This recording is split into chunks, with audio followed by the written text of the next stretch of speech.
Notre Dame football, brought to you by Salesforce. It is a magnificent early November night in South Bend.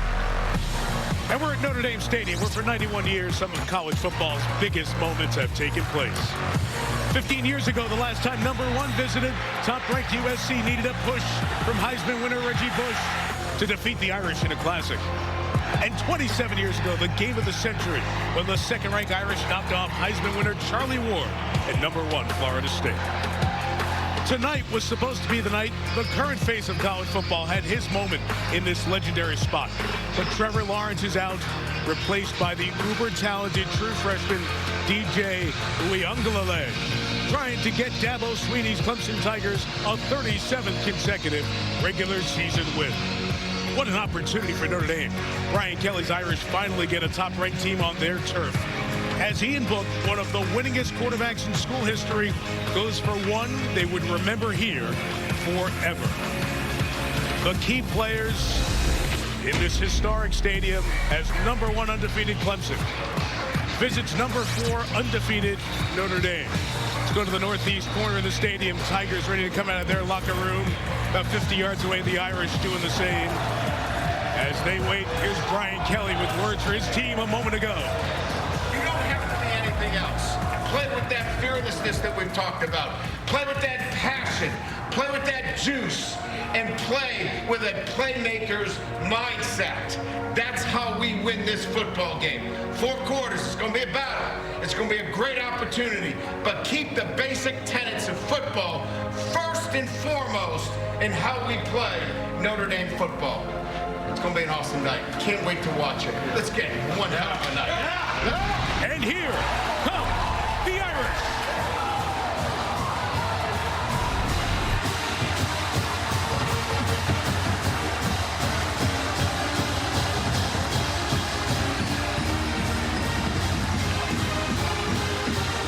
Just the second time in Brian Kelly's 11 years here, Notre Dame is hosting a top 10 team.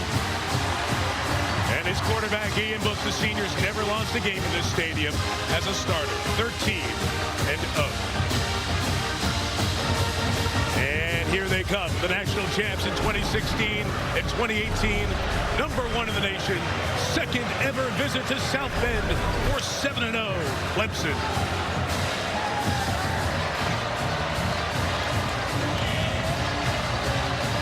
Dabo's first time ever in this stadium, and he's been soaking it all up throughout the last 24 hours, ready to bring his team in here to take on Brian Kelly's team. Here's the Irish coach with Catherine Tappan.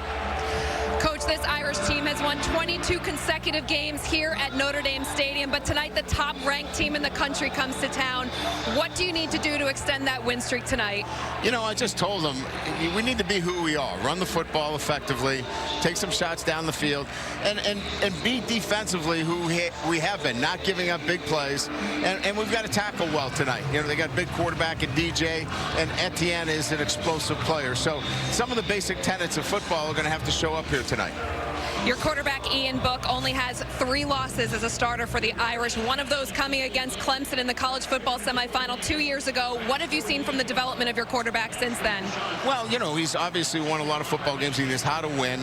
You know, he's going to be pushed tonight in a bigger environment relative to the kind of team he's playing. So Ian will be fine. He just needs to get the ball to his playmakers and, you know, obviously run the football effectively, and that should help him a lot. Coach, thank you very much. Let's send it across the field now to Jack Collinsworth. Coach, this is your first trip to South Bend. How do you leave here in 3 hours with a win? Well, we got to take care of the ball, keep them on a long field. We got to be great in third down. You know, two really good third down teams. That's going to be a key part of it. But don't help them stop the run. It's going to come down to the trenches. Who can win there? Coach, we really appreciate the time. You got it, man. Best of luck. All the best. Back up to you, Mike. All right, Jack, thank you. With the Hall of Famer, Super Bowl winning coach Tony Dungy, who was up at 4 a.m. this morning. He is all ready for this. A lot of words have been said. Give me your coach's eyes, what you're looking at on the field. How about when Clemson has the ball? Well, when Clemson has the ball, Jack and Doug told us about the stars, but what I want to watch is the tempo. Clemson wants to play fast, up-tempo. Even though they've got a freshman quarterback, they want to throw the ball. Notre Dame has a great defense, 2 guys to keep an eye on. Kyle Hamilton, the free safety, and Jeremiah Owusu-Koramoah, the rover. These are two of the best defensive players in the country. They're going to be disguising a lot tonight, trying to fool DJ. How about when the Irish have the ball? Well, you heard Coach Kelly say we've got to run. You heard Dabo say we've got to stop the run. That gigantic offensive line of Notre Dame. Clemson has some front seven players out, injured. So they're going to have to use movement, speed, blitzes, stop Notre Dame from running. That's what I want to see. That's going to be the key to the game tonight. We're going to see it right away. Notre Dame won the toss. They want the ball. They want to set that tone early on in this one. A lot of numbers with some good teams. Here are the ones of note. 36 in a row in the regular season. 50 wins on Saturdays in a row for Clemson.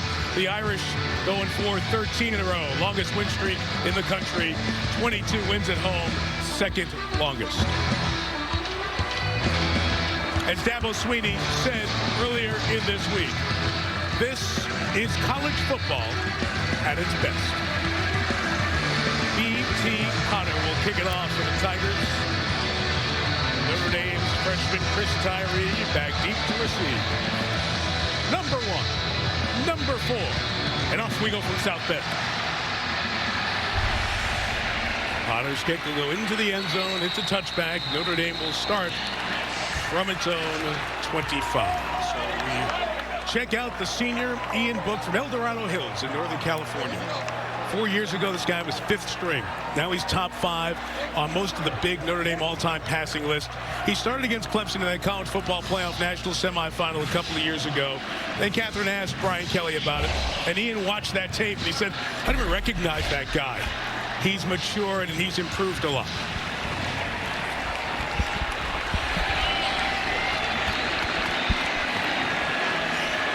You see a lot of tight ends with Notre Dame. Clemson's missing some big names on defense. First play, looked deep twice. It was covered. Out of the pocket. Book just dumps it forward to block Brock Wright. The flag down with a gain of 8 to the 33-yard line. Flag thrown at the 30. Early look like it's a hold on the Tigers. Jeff Heaser, one of the best referees in the ACC, wears the white hat and is in charge of this game tonight on the field. Holding. Defense. Number 10. 10-yard penalty. First down. Galen Spector, the weak side linebacker. Yes, and he just grabs Brock Wright as he's running the crossing route. But it's interesting to see Tommy Reese, the offensive coordinator, come out. He told us he was going to try to break some tendencies early in the game, coming out throwing when we're expecting them to pound the ball. There's Reese, former Irish quarterback, 28 years old.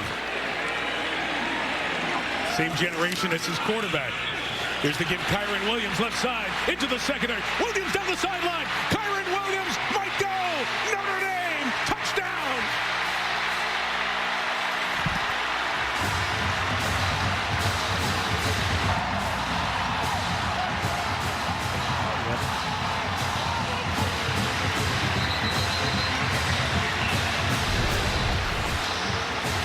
Yeah, you're going to see some slanting, and the Notre Dame offensive line zone blocked it and picked it up.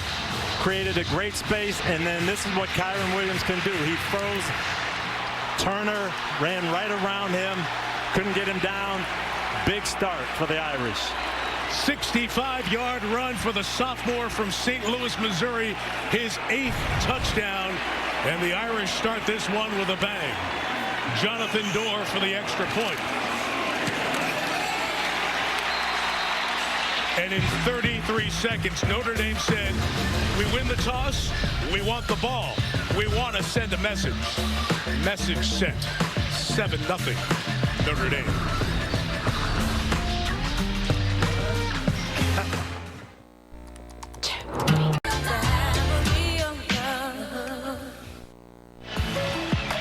Notre Dame football is brought to you by Salesforce. We bring companies and customers together. By Little Caesars, now delivering pizza.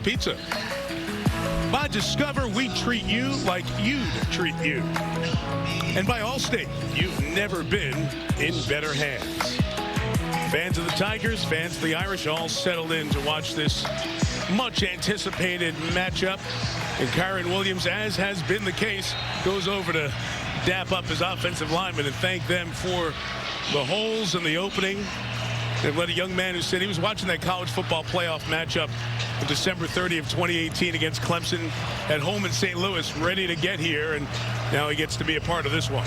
And that O-line did a tremendous job. They sorted out that movement and blocked it up exceptionally well. So Jonathan Dora will kick. Lynn J. Dixon, good return man, back for the Tigers. He'll take it from the one. He'll muff it. Trying to get his hands on it. Will do so. Won't get out to the 15-yard line. Flag down as well. Irish all over that. Bo Bauer, Drew White, Isaiah Foskey leading the charge. Bauer has been a big impact man on special teams. And we'll check the second flag of this first quarter. Holding. Receiving team. The goal. First down. So it'll be a long field for the Tigers. Let's go back to Dixon and the mishandle. Yep. Ball drifted on him a little bit. Didn't get his body in front of it. So DJ Uiagalelei and the Tigers will take over from their own 6-yard line. Got a sensational back, as good as there is in the country, Travis Etienne. He saw one running back get going. He wants to start matching them. 10 for the first down to the 16-yard line for Etienne. So Uiagalelei from Southern California played his high school football halfway between LA and Anaheim at St. John Bosco. True freshman. Dabo Sweeney told us this week he'd be starting in almost any other Division I program in the country. And when you watch the tape against Boston College last week, you understand why he said that. The slant throw is caught. Busy man last week, Cornell Powell, with the catch there, Tony, to the 24-yard line. And Mike, we're going to see this up-tempo. This is the way Clemson wants to play. Attack with the run, get going, formations, get you at the line of scrimmage, and adjust quickly. 4 eligibles to the left to get in the hands of Etienne, who gets stuck by Drew White, the middle linebacker. A yard shy of the first down, and it'll be third down. And this is what they said they wanted to do. Stay in third and shorts, third and mediums, not let Notre Dame be able to substitute and get into extended nickel packages. They feel they've got the advantage here on these third and short situations.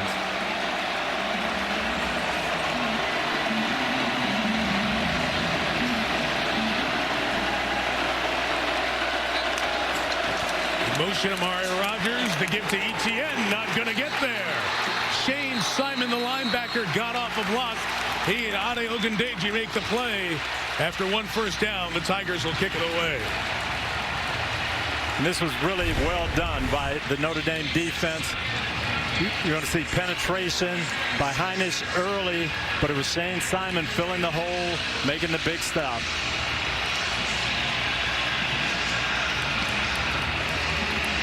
Clemson has excellent kickers. Will Spires set to send this one away. Matt Salerno back deep for the Irish. Line drive, 37-yarder. Salerno on the run, returns it 5 yards to the 44. That's where the Notre Dame Fighting Irish offense will take over. 2:41 into this one. Not a good start for Dabo's team.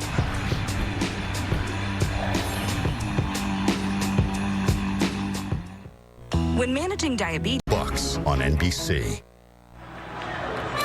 Toast to the Fighting Irish by raising a pint of Guinness, official beer of Notre Dame alumni and fans. Stick around at halftime for a special message from Guinness and football legend Joe Montana.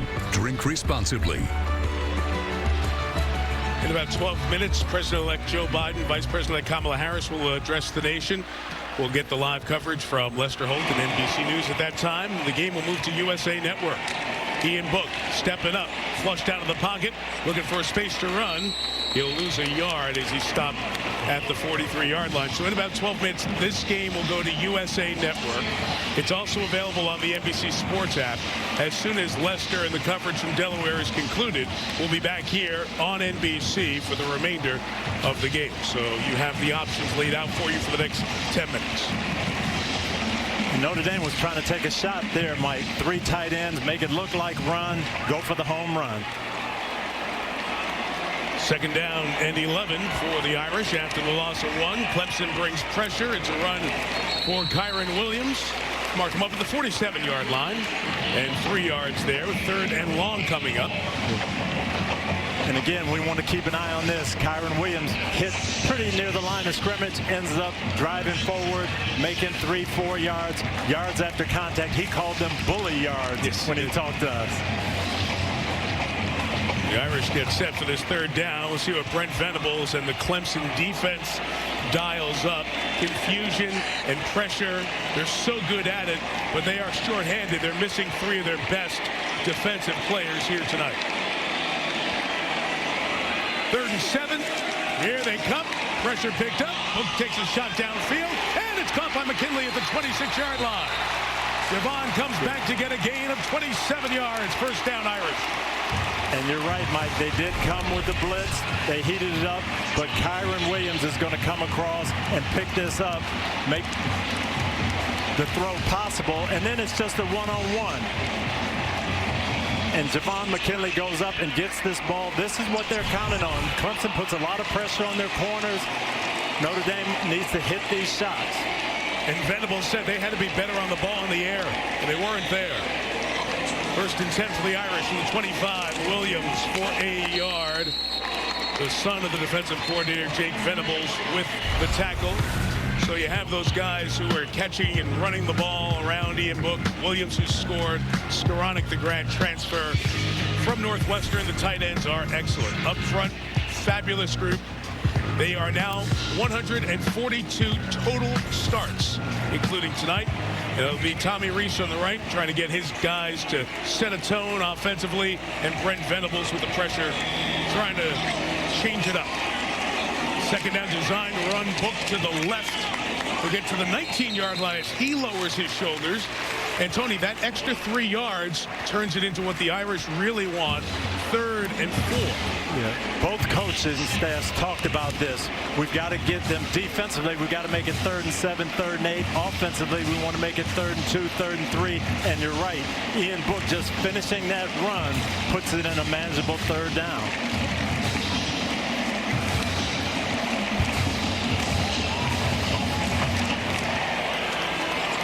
You see where that money down happens.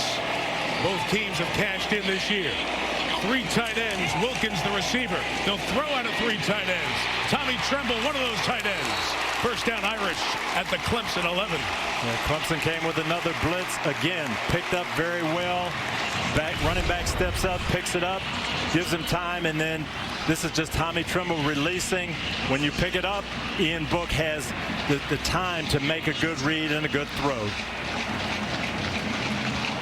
They're at Kendrick, 1st team All-ACC last year, coming into this year, I should say, made the tackle on the edge. But the Irish, good field position off that line drive punt, and in the red zone already.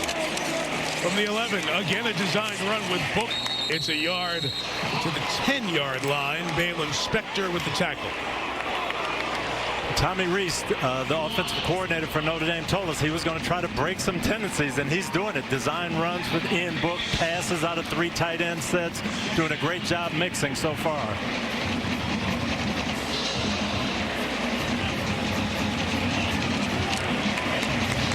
James Skalski missing. Mike Jones Jr., the other linebacker, out. No Xavier Thomas for the 1st half. Targeting penalty last week among the issues for Clemson. 2nd and 9. Book looking end zone. Everybody's covered. On the run. Book at the 5. He'll get out of bounds at the 4 and jump over the sideline cart there to set up 3rd. And a 1st down can be achieved just inside the 2. Ian Book might have had Ben Skoranek here. He's coming in just on a little hook route, and he might have been able to get this ball in. Wasn't looking that way, chose to run it. Again, try to get it to 3rd and manageable, 3rd and short. This is where Notre Dame wants to be. Book likes to run. It seems to get him in rhythm, seems to get his game going. A big part of what he's done, he's 2nd all time to Tony Rice in quarterback rushing yards at Notre Dame. 3 for a 1st down, 4 for a touchdown. Skoranek, the receiver, like a power blocker.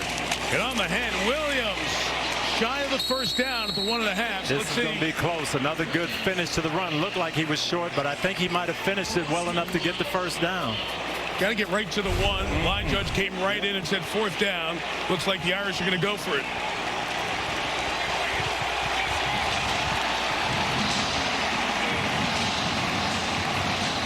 The Irish have this powerful offensive line. Clemson is going to have to slant and blitz and try to hit a gap and get a play for a loss here. Irish have brought in yet another tight end, George Takis, 85 in the game. 4th and 8. Thought there was a flinch. Yes, there was. There's a flinch on the left end of the line. And now Notre Dame will go for the field goal. Try to snap. Football start. Offense. Number 87. 5-yard penalty. 3rd down. That's the freshman Michael Mayer. He's lined up tight on the left side. Yep, and just that little movement, little over anxious. They were going to run left behind their big guys, though.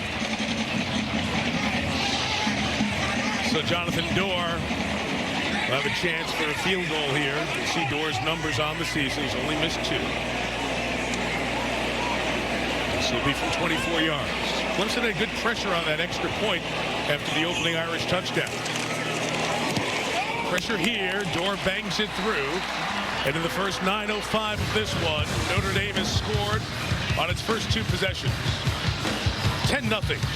Fighting Irish.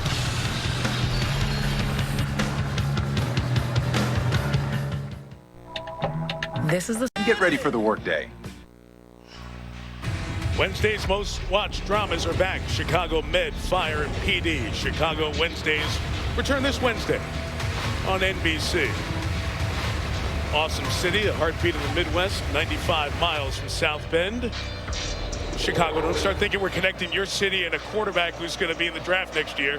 But you look at Trevor Lawrence, the presumed #1 pick, tested positive for COVID-19 10 days ago, went through the isolation phase, needs to pass a cardiac phase to return to competition. That's why he's able to make the trip. He's feeling good, but he's just not ready to start playing. Touchback, and Clemson will take over at the 25. So we've met the quarterback, DJ Uiagalelei. Let's meet the rest of the Clemson offense. Travis Etienne, the all-time leading rusher in the ACC. Amari Rogers leads this team in receptions. They can break the game on any snap. The least experience on this offense is up front. This is a big game for the left guard, Matt Bockhorst. He's from Cincinnati. He grew up coming to games here. Now he gets the chance to play at Notre Dame Stadium. We talked to Matt about that this week. So excited as a kid born in the state of Indiana before moving to Cincinnati to have a chance to play here. For the 25, Uiagalelei throws it to Etienne on the edge. There goes Travis.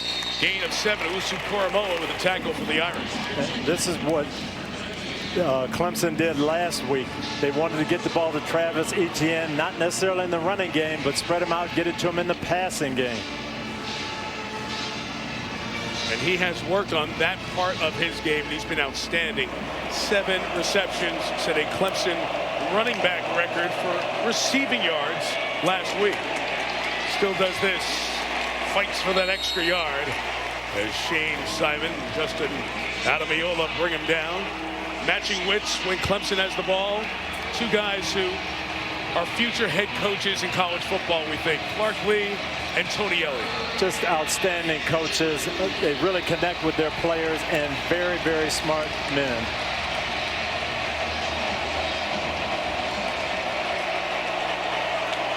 First-class individuals. 3rd and 2. Uiagalelei moves Etienne over, gives him a word. DJ going to look to throw, now fire it, and it's complete. You see that rocket launcher. Joseph Ngata with the catch, slow to get up after the grab. This was a great read and a great throw. The throw is unbelievable, but the read is even better. He wanted to get it to Amari Rogers quick in the flat. Notre Dame rotated, took Rogers away. He came to his second read and made a great throw. Second first down, picked up by the Tigers. This is their second drive. Uiagalelei firing deep, ball downfield. Cornell Powell with the catch for the touchdown. First down, shot play territory. And Cornell Powell, who was the favored target of DJ last week, hooks up here for a 53-yard score. little play action. They take away the middle of the field, but he just goes over the top. Uyunglele reads it. Gracie just settles a little bit, and these Clemson receivers are dynamic, and you cannot relax. You cannot make a mistake. They can take advantage of it. Cornell Powell had to wait his time. A lot of talented players in front of him. He was pushed, he has persevered, and he has come through big the last couple of games. Extra point added by B.T. Potter. What a start to this one. 4 drives, 3 scores, down 10. Cornell Powell cuts into it. Clemson on the board, down 3.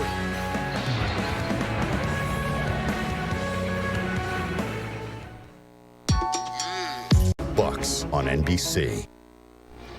Over on the right, DJ Uyunglele. We got to remind you that he is a true freshman. He was playing against high school kids last year, Tony. That would have been fair. Big Cinco, that's a nickname he got for wearing number 5 at St. John Bosco. Throwing it in a helmet and on the pitcher's mound as well. USA Today National Offensive Player of the Year as a junior, then committed to Clemson. And Clemson doesn't go out to Southern California and recruit. They actually found him as they were looking for a linebacker out there. And he comes in as a freshman, and somebody, a friend of Dabo Sweeney's, texted him last week, said, you guys got some sort of a quarterback lab there at Clemson? Because if you do, you took Deshaun Watson and Trevor Lawrence, you blended them together, and you got DJ. Big Cinco. Yeah, and we asked Coach Sweeney who he reminded him of. You know, he said when Deshaun was there, he was Michael Jordan. I said, who is this? He said, this is Shaq. An engaging young man as well. He's found a great connection to Clemson. Was willing to come and sit behind Trevor Lawrence. Yes, which is unusual for those star quarterbacks. And here he is, thrust into a couple of big spotlights. No return on the B.T. Potter kick. Irish will take over the 25. Here's that Clemson defense has put up great numbers even with their youth and injuries this year. Brian Brzee, he was the top player in the country as a high school senior last year. He's a true freshman, just like Miles Murphy. So they're missing 2 of those 3 linebackers I mentioned. That means Balin Spector's got to be the quarterback of the defense. You're going to see 3 good corners as well for Clemson. Keeping it all together in the back end. Nolan Turner, Dabo Sweeney, says the base safety play they've had in the last 18 years. And there's James Skowski, usually the quarterback of this defense. He's out. Tyler Davis, stud defensive end. Mike Jones plays that linebacker nickel position, also out. Drive 3 for the Irish from the 25, and only maybe a yard as Niles Pinckney envelops the freshman Chris Tyree. And you can see, Mike, Clemson does not want to let Notre Dame get this run game started. They are sneaking those safeties up in the box. They are really, really worried and concerned about this run game. That's going to open up some shots down the field in the throwing game.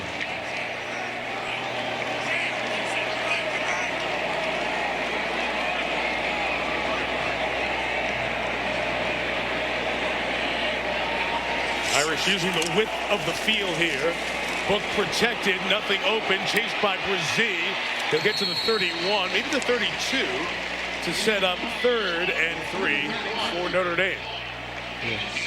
2 things you'll notice here. Good protection. Ian Book taking his time, going through his reads. The protection is sound, but watch Brzee.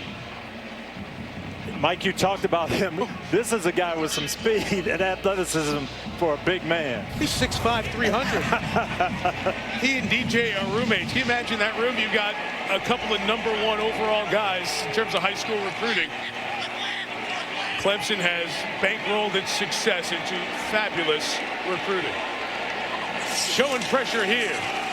Bringing 5. They're picked up, and Book's pass to Skoranek for the first down at the 38-yard line. Ben Skoranek, the grad transfer who grew up in Fort Wayne, Indiana. And Clemson was worried about this in these 3rd and medium situations. They can come in here in this bunch look, in and out, just enough to get the first down. And Ian Book is deadly accurate in these situations. He doesn't miss many of these open throws. We'll update everyone. President Biden, President-elect Biden, Vice President-elect Harris, their motorcade is moving towards the site of the speech in Delaware, so we'll get you to that when it happens.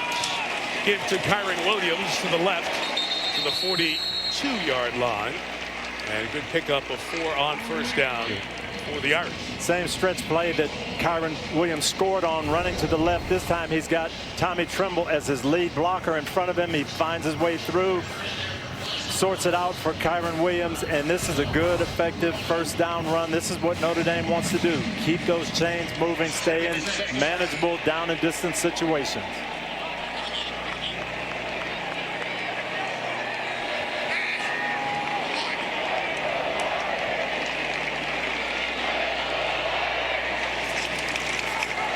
Second and 5. It's Williams to the inside. That time the line of scrimmage was neutralized. And it's a minimal gain that'll set up third down. Another true freshman, big-time recruit, Miles Murphy from Marietta, Georgia, made the tackle. Where do they get these guys from? They're all over the place. They're all top high school players, and they come in and fit right in. You know, Tony, sometimes you hear that, oh, yeah, School X had the #1 recruiting class. Okay, we'll see in a couple of years. No, we see it right now. They're playing immediately. Yeah, and these two freshmen doing the job up front. Different personalities as well.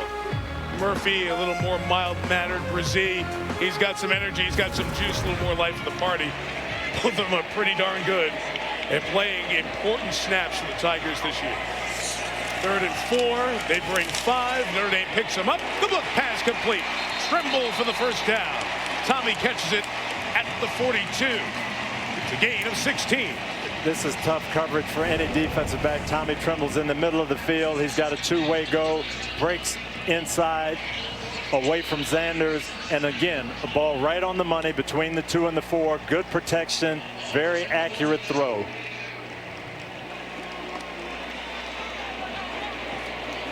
Ian Book is playing exceptional football early on. He's really locked in. No incompletions, 9 for 9 both ways. Book is pressured here, goes left, throws on the run, and the quarterbacks combine for 10 for 10. Javon McKinley brings it in at the 28-yard line as we get to the end of the opening quarter. After 1 here in South Bend, it's Notre Dame 10, Clemson 7. Irish on the move, #1 against #4. And you're watching Notre Dame football on NBC, which will continue after these messages. Our broadcast tonight brought to you by Salesforce.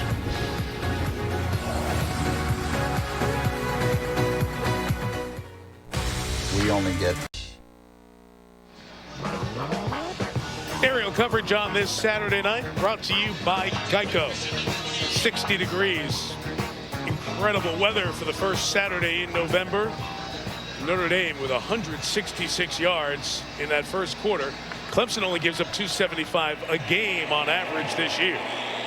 Irish lead 10-7. Second quarter begins with 1st and 10. Kyren Williams, who has the touchdown run from the opening drive, gains 2 to the 25-yard line. Tony's had a big quarter in the score sheet, but also as a running back picking up blocks. Yeah, everybody's going to talk about the long touchdown run, but this is what has really made the offense go. The pass protection. He talked to us about this yesterday, that he was really going to have to scan, picking up inside, off the corner. And now on the run again, here he is to the 10-yard line. So he has been as valuable as any Notre Dame player in this first 15 minutes and 35 seconds. And Clemson, you can really see where they're missing some of their interior people. They're not able to generate pressure, and they're having to blitz and stunt against the running game. Ball touching the 10. It's 1st and goal. Right back to Williams, looking to bounce it to the outside. Couldn't get there. And he'll be stopped after a gain of about a yard. Tony, the red zone early on in this season was not good for Notre Dame. They got down there in the first quarter, had a penalty. This is an important 8 yards to get for the Irish. It really is. You want to score a touchdown. You've moved the ball so well. The tight ends have been big. Look for Mayer and Tremble down here in the red area inside the 10. I'll amend that to 9 yards as the ball was marked at the 9. 2nd and goal. Michael Mayer, outstanding true freshman for the Irish. Top of your screen, tight end. They back off in coverage. Book's looking Mayer's way. It's covered. Book creating, fires just out of the back of the end zone. He throws it away. Excellent decision. Really don't want to force anything here. You've got another down to work with. They've got Michael Mayer split out here. Got a chance to work with him, but he's double covered. So scramble, see what can happen, throw it away, keep your third down in place. Good decision by Ian Book there. Brent Venables, who brings pressure so much, that time backed off in zone. Spector hit there before he could get open. Only 3 on the front line here for Clemson.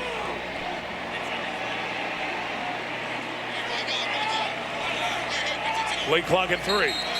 Timeout Notre Dame. I think you're right, Mike. They were expecting blitz, expecting pressure. Now 3-man rush, didn't have the right play. 100 seconds into this second quarter. 3rd and goal for the Irish when we come back.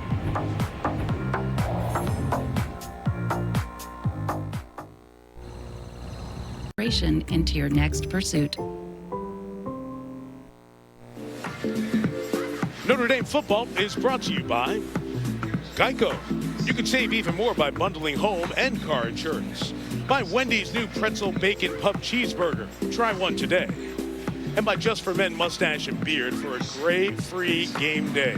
Joe Montana, Dwight Clark, one of the famous combinations in football history, first shared a field when Notre Dame and Clemson met in South Carolina in 1977. When President-elect Biden begins to speak, we'll get you to Lester Holt and NBC News. Our coverage will continue on USA Network. We're there right now. And 3rd and goal for the Irish at the 9. And Book with a 5-man rush picked up. Out to his right, looking for somebody to get free. Tries Mayer, who dropped it. Would have been tough. Mayer had to pivot his body. Couldn't hang on. And the field goal unit is coming on. Ian Book did just about everything you can do, creating this. Clemson does come with a 5-man rush. They blitz. He steps up and delivers this ball. That's catchable ball. And I think Michael Mayer is going to go to the sideline and say, Ian, I let you down there.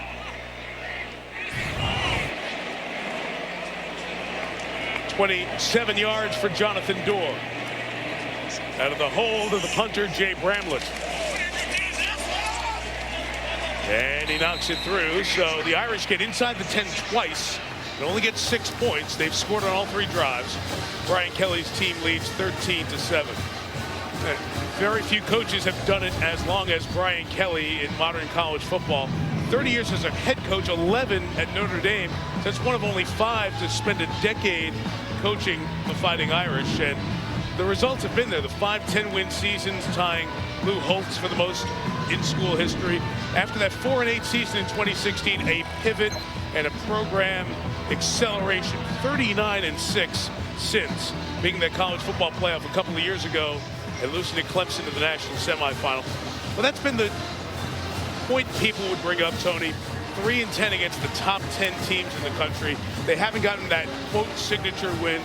They also haven't had many opportunities here. That's why there's so many chips on the table here tonight. And he's playing like those chips are on the table. He told us, I kind of broke protocol. I've been talking about Clemson for 3 or 4 weeks now. And then most coaches, when you win the toss, they defer. They want it in the second half. He said, no, we want the ball, and we want to take care of business and make a statement right away. Travis Etienne back deep to receive. When Dabo Swinney wants something to happen, he puts Etienne. That was a lot of hang time on that kick. Etienne is going to be brought down at the 10. What a sensational coverage play for the Irish and Jack Lamb, the linebacker. I think other guys might not have taken that out, Tony, because of the long hang time. Right, but Clemson is wanting that big play. That's how they play up-tempo. They'll take some chances, but that is great coverage. Brian Polian said he wanted to kick well and make a difference in field position, and so far the special teams have for Notre Dame. You saw it at the start of the second half when they were down to BC last week. But Dabo Swinney put Etienne out there. So, whoa, it's getting serious now. Right. Let him touch the ball whenever possible. DJ Uiagalelei and the Tigers take over from their own 12. DJ's pass deflected and falls incomplete.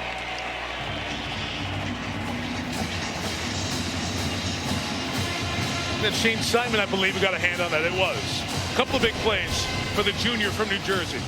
Early on, and you see Clemson trying to spread them out, getting a 4 wide receiver look. Are they going to, Notre Dame, play the box and stop the run, or are they going to stop the passing game and allow Etienne to run it inside? That one had a sting. Uiagalelei has a cannon. That one complete. Out of the tackle, Amari Rodgers. Out of another tackle, Rodgers. Rodgers down the sideline, near the 40-yard line.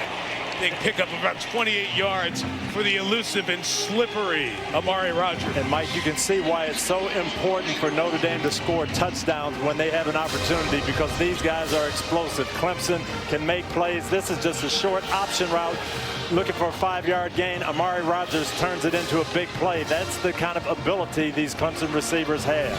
And elusive Koromoa and Crawford, two of their best players, missed tackles on that one.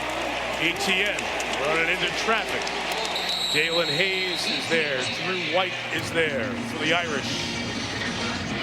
Notre Dame really doing a good job of controlling the line of scrimmage, just using their big bodies and their strength inside. Not many holes. I think Clemson is going to have to get the ball outside, get it to ETN in the passing game, get it to their receivers. There's not much inside space there.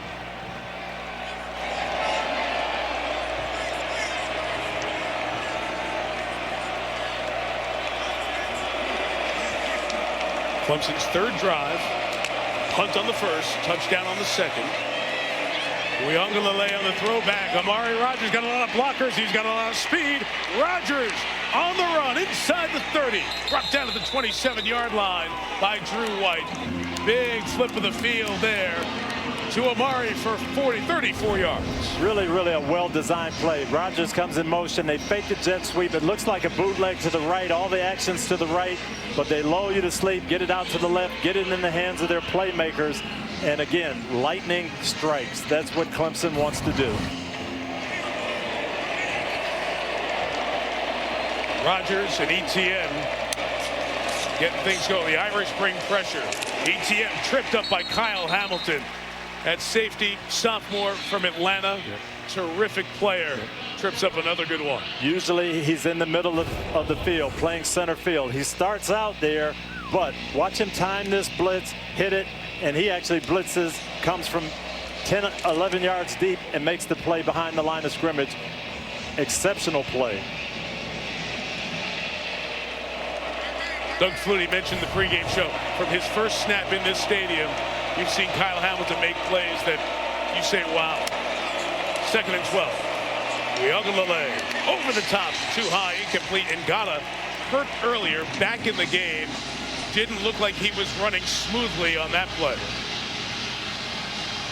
Says he wants to stay in the game. Yeah. He's going to be okay, but they're going to get him.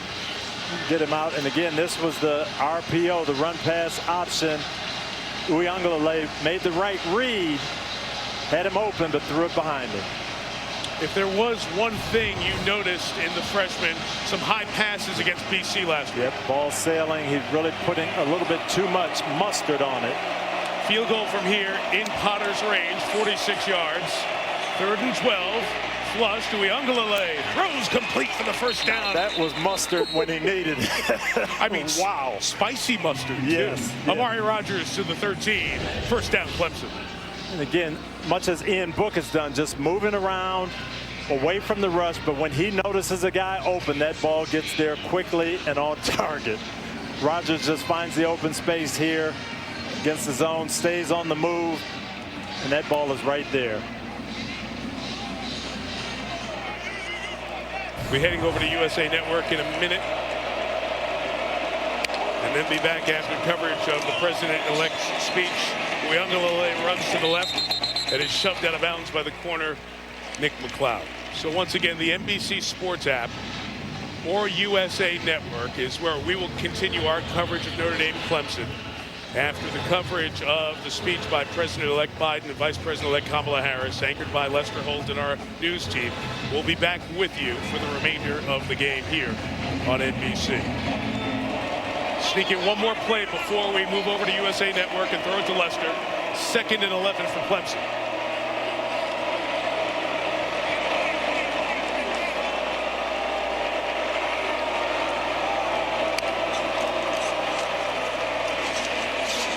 ETN spinning and turning. He'll get down to the 7-yard line. We move to USA Network now. NBC News coverage of the speech in Delaware.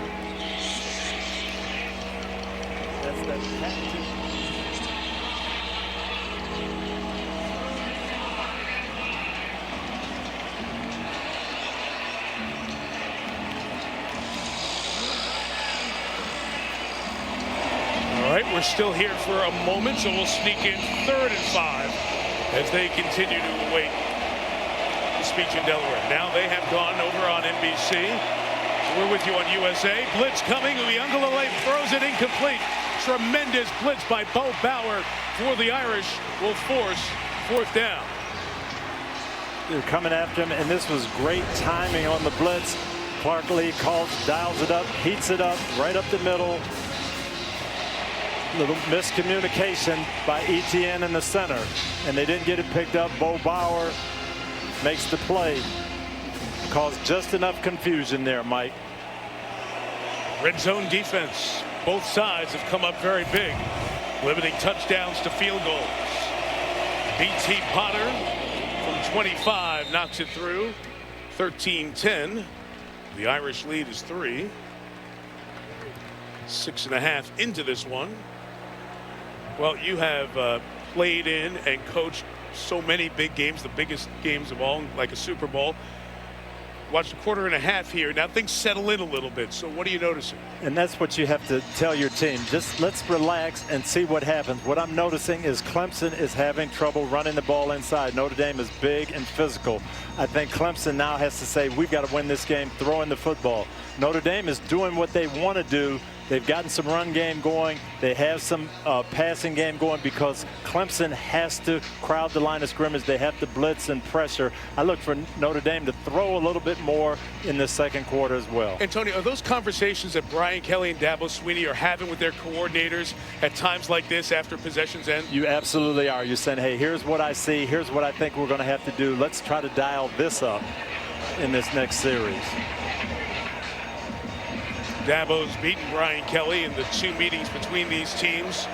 Mentioned the college football playoff semifinal, also a terrific regular season game in 2015 in Death Valley. No return for the 3rd time in 4 possessions. Notre Dame starts at its own 25. Yeah, I would look for Notre Dame to come out, show some of those multiple tight end sets, but really be ready to take some shots up the field as Clemson tries to blitz that to stop the run. You've got some one-on-ones. They hit McKinley earlier in that situation. I think we could see something like that again on this series. So Dabo Swinney over there as Trevor Lawrence and DJ Uyunglele were talking. Dabo said, hey, he's coached Trevor this week. You know, you can travel with us. We can give you a jersey, but we want you helping DJ with what you see. And some reassurance there. Clemson's pressure picked up. Book gets rid of it, incomplete for Avery Davis. He had to get rid of it, and that's one thing, Tony, as you watch Clemson.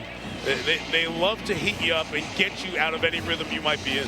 That's what they want to do, get those negative plays, create those 0-yardage plays. The blitz had not been effective. That one got there, and it wasn't a free guy, but just someone there forcing a quick throw.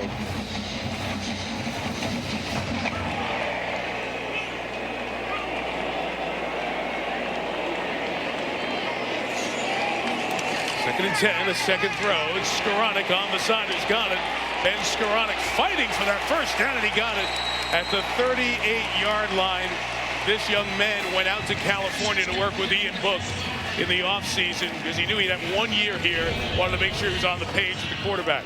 And we talk about running backs finishing the runs. Ben Skoranek here is going to finish like a running back. Just a hitch. They want to just get in a manageable 3rd down situation.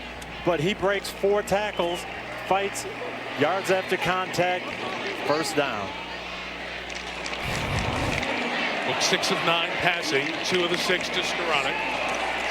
A 3rd straight throw from the 38, covered deep, pressured, and Book will be thrown down, sacked by KJ Henry, the sophomore from Winston-Salem. And this took a little while to get that sack, but what was happening, he was looking for Joe Wilkins right here in the slot, and they were trying to dial up one of those shot plays. It's a big play. It was going to be a double move, stop and go, and he just didn't have time to cut it loose. Had Wilkins, but now the pressure's there. Sibo Flemister checks into the lineup for the Irish. Junior running back from Georgia. Sibo will have it, slip through a tackle, and another one. He wanted even more. Thought he could get away from the corner, Andrew Booth, who came charging in. But a good run by Flemister to the 36-yard line. It was, and Tommy Reese after the sack wanted to get it into a 3rd and manageable, run it. Didn't quite get as many as they'd like. 3rd and 12, 13. This is where Clemson wants to be on defense. Now they can mix it. They can show blitz, drop back. They can come, try to make you throw quick, hot. We'll see what they do here. 3-man line. Looks like they're going to play coverage. No. The pressure comes late. No. And Liam Eichenberg saw what you saw. No. Oh, here they come. Now this comes to a 3rd and 17, 18. Will Brent Venables dial up another blitz? We'll see. You know, we always talk about the offense, Tony, but it's the defense same. It looks the same, but it's different. There's the look of 3 down linemen. I thought for sure they were playing coverage. They timed it up. We're coming late.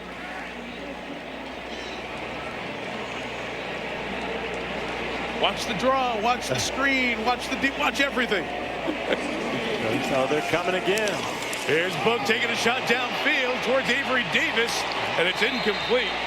As breaking out of the zone was Darion Kendrick, who crushed Davis as he was going for the ball. And it'll bring up 4th down, and a question of why no flag. Davis is in the slot. He gets a free release. Ball is just slightly overthrown. I think Kendrick is playing the ball. Yeah, he is. I do. Yeah. He ends up making contact with Davis, but he's playing the ball. I think that's a good no call. He's got just as much right to it up there in the air. Brent Venables is something, though, bringing the house on 3rd and 18. That's not your kind of defense, Coach? I'd be holding my breath over there. Jay Brantley kicked it to the 31, where it's fair caught by Amari Rogers. And Clemson will take over with 5:58 till the half and a 3-point Notre Dame lead. And you're right, Mike. We've kind of seen this settle in now. Notre Dame got off to that hot start, and you think, hey, we're going to roll here. Clemson, we see how quick they can strike, and their defense now making some plays with that blitz mode. And for Brian Kelly's team, it's that margin for error where you're playing a great team. You got to be perfect. Yeah. A little motion penalty on 4th and 1, just behind Mayer, the tight end. It's 8 points you leave on the table against a great team. Oh, on the toss, it's in the hands of Owusu-Koramoah, who will score! Touchdown! Bouncing off of ETN into the arms of Owusu-Koramoah for the 2nd straight week. A running play to ETN turns into an opponent's touchdown. One of my favorite players on this team, Jeremiah Owusu-Koramoah. He just seems to make the big plays. And this, you're going to see him here. Amari Rogers is supposed to block him, but he blitzes. ETN takes his eye off it, sees him, takes his eye off the pitch. It's a touchdown for Notre Dame. Great players making great plays in the moment. Just a crazy play. ETN so sure-handed. He just took his eye. You can see him. He saw him coming. Just for a second. Jonathan Dorr, the extra point, and it is 20-10. I thought they were going to stop it upstairs for a second to take a peek to see if Owusu-Koramoah was down or not.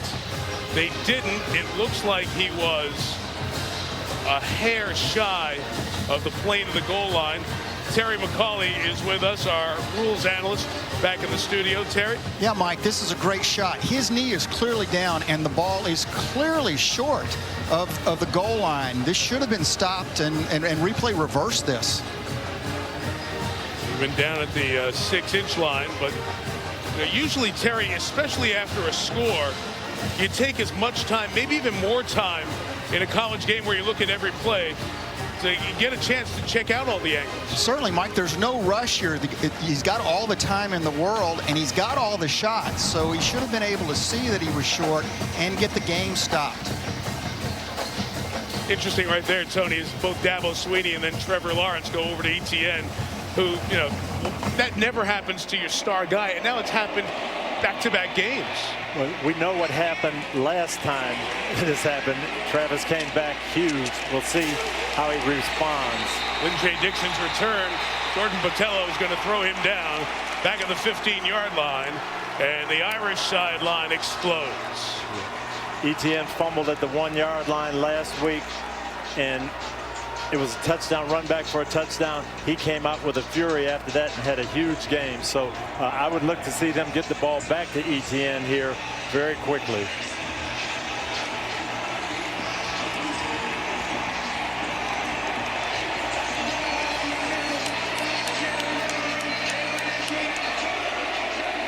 Uyunglele, 8 of 11, 161 yards.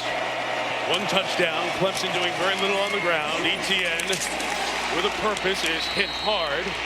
Wrapped up by Drew White to start it. Sean Crawford in there as well.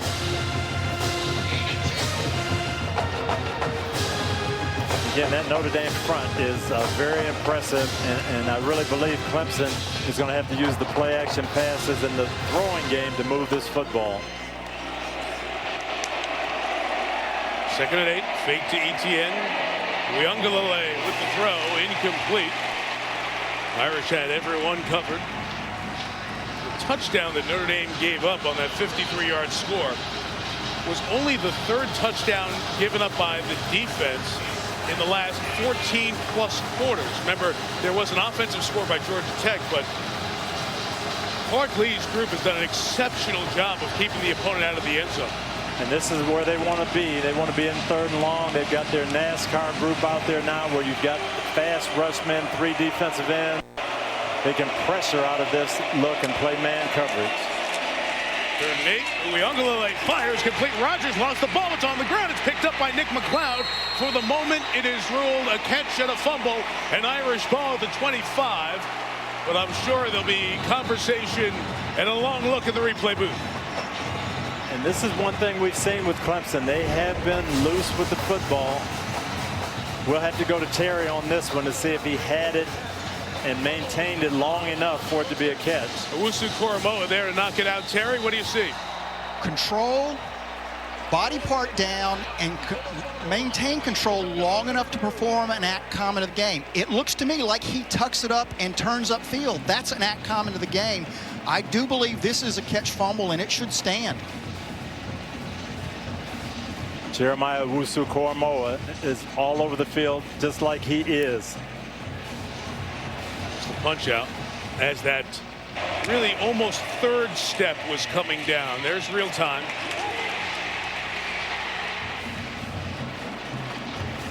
And Terry, again, one more. You see the catch, then the 1 step. Is that considered a 2nd step that he's about to make before the ball comes knocked down? The steps don't particularly matter. You want to see that control, 1 step, and then time to perform an act common of the game. And that tucking away and advancing upfield is what they'd be looking for, and that clearly to me is a catch fumble. Bob Welch is looking at that in the replay booth on the headset with the referee, Jeff Heiser. But this would be a couple of turnovers for Clemson in a half-dozen snaps. They've only turned it over 7 times in their first 7 games this year. Here's exactly what they're looking at in that booth at this moment. They're going back and forth and rewinding it here. He definitely tucks the ball. He catches it and tucks it, but in real time, it's bang, bang. It's fast. But he did put it away. And the ruling on the field was catch, fumble, clear recovery, Notre Dame on the bounce to Nick McLeod. Here's Jeff Heiser. After further review, the ruling on the field stands.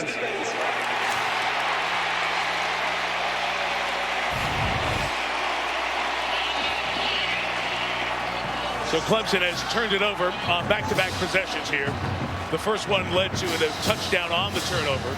And now the Irish have a chance to take a big advantage in this game. And here's where you want to score touchdowns. You do not want to settle for a field goal when you get these momentum-type plays.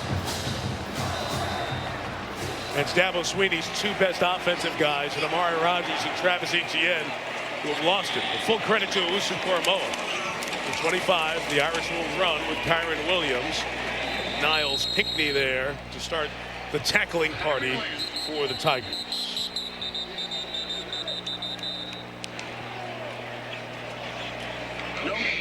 Penalty flag on the play. Tackle was made by 22, Brendan Simpson. Came from the back. It looked like it was right at the point of the play. Here's call. Personal foul, illegal blindside block, number 11, 15-yard penalty. Second down. On Ben Skoranek. And first down.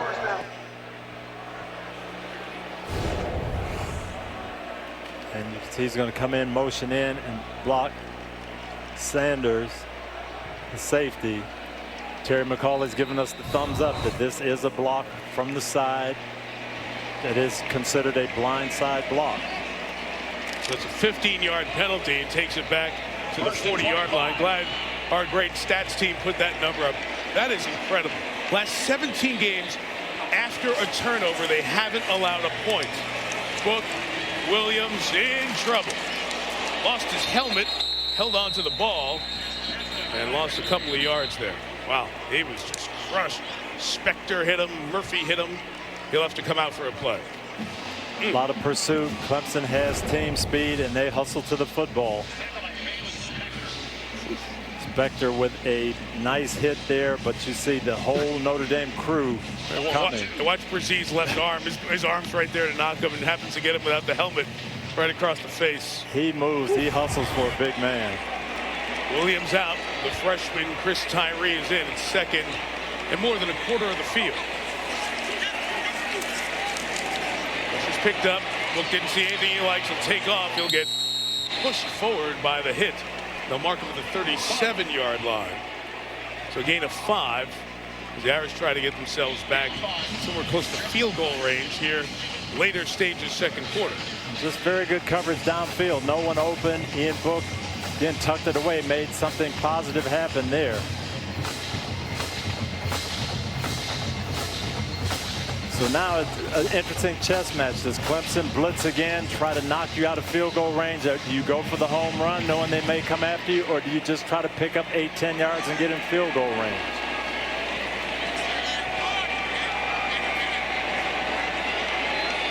Look at them all moving around. Clemson never gives you a steady picture.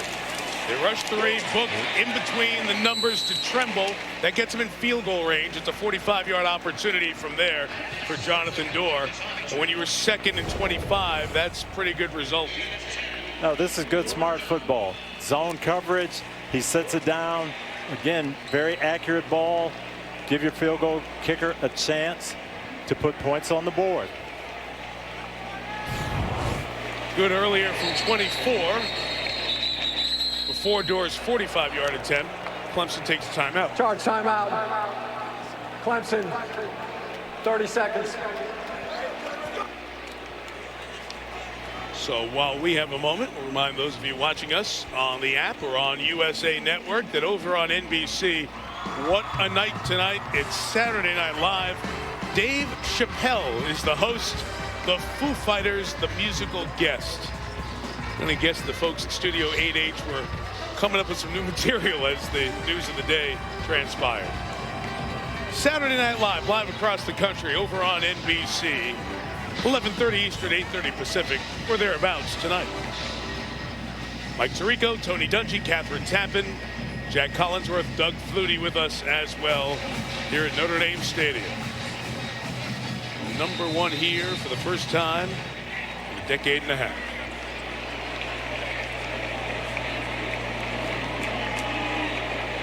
.45-yard field goal attempt. Come for the block. They got up to get some leverage on it, but Dorr with great height knocks it through. So Clemson used that leverage, which is something in the NFL that's a penalty, but in college football you can do it. And they went up there, and Dorr really had to get altitude quickly on that field goal.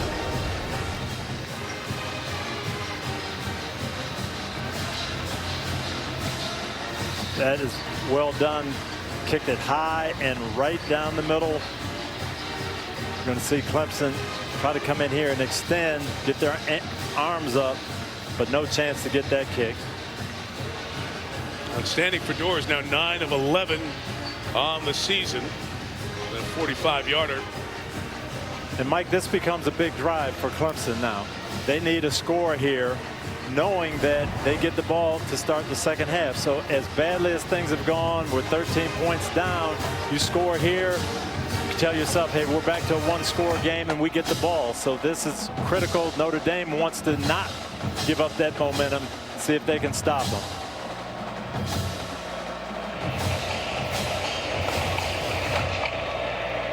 Turnovers the last 2 drives, but you can't put that on Uiagalelei. He's 9 of 13 for 170 yards. Fair catch signal here by Clemson, and they'll take it from the 25-yard line. So Etienne is going to catch it and bring it out.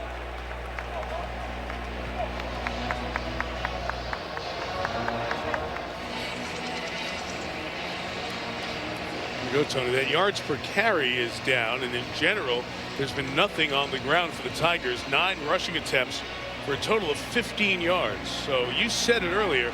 We talk about Notre Dame's offensive front. Their defensive front is making a statement here tonight so far. They're playing physical football.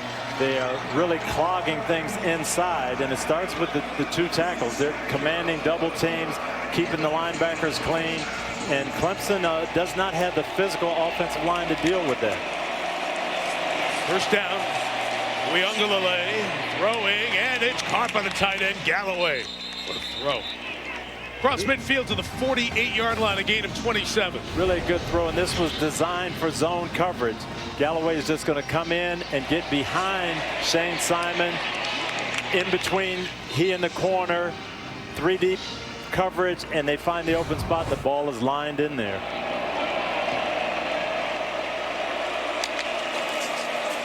First and 10. Uiagalelei on the run in the middle of the field. Etienne knocked off his pins inside the 30 at the 26-yard line. What a difficult to defend play that is. Yes, this looks like the quarterback power, and Uiagalelei is going to start that way, make it look like run. Etienne, instead of blocking the defensive end, he keeps going right up the field. Well-designed play. Drew White going for the run. They had to run down Etienne. On the ground, there's nothing going on here for the Clemson Tigers. It was Dalen Hayes who had 2 sacks last week against Georgia Tech in the backfield there for a loss of 2. Notre Dame brings a little heat of their own, a little pressure, again clogging those lanes. Again, the success for Clemson has been the play action pass. If they're going to take Etienne away, you're going to have to throw the football. Minute 20 remaining in this first half. Irish bring pressure. Thrown the other side, incomplete for Cornell Powell. Couldn't hang on to it. Looks like he hurt a finger. I'm sure there are a lot of guys who've had their fingers injured on the other end of Uiagalelei Rockets. I bet, yeah, and he made a great read there. The blitz was coming, went to his quick receiver, put it right on the money, catchable ball. It did have some heat on it, though. Dabo Sweeney told us that when he was at Clemson's camp, he saw DJ throw like, whoa, we got to get some receivers who are college-level guys to catch these balls. We can't let Johnny from the 8th grade catch this guy's pass. 3rd and 12, Irish rush 4. Uiagalelei throws. The check down is out of the hands of Etienne. Looks to be a little bit worse for wear after that one. We'll have a 45-yard field goal attempt coming.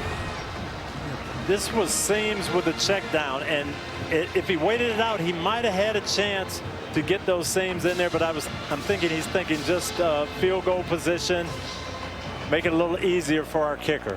Sean Crawford grabbed his foot. You saw Etienne grab for his knee on the way down. 45-yard field goal attempt for Potter. They've had many blocked this year. Irish had a great rush, but Potter knocks it through. So protection has been a problem.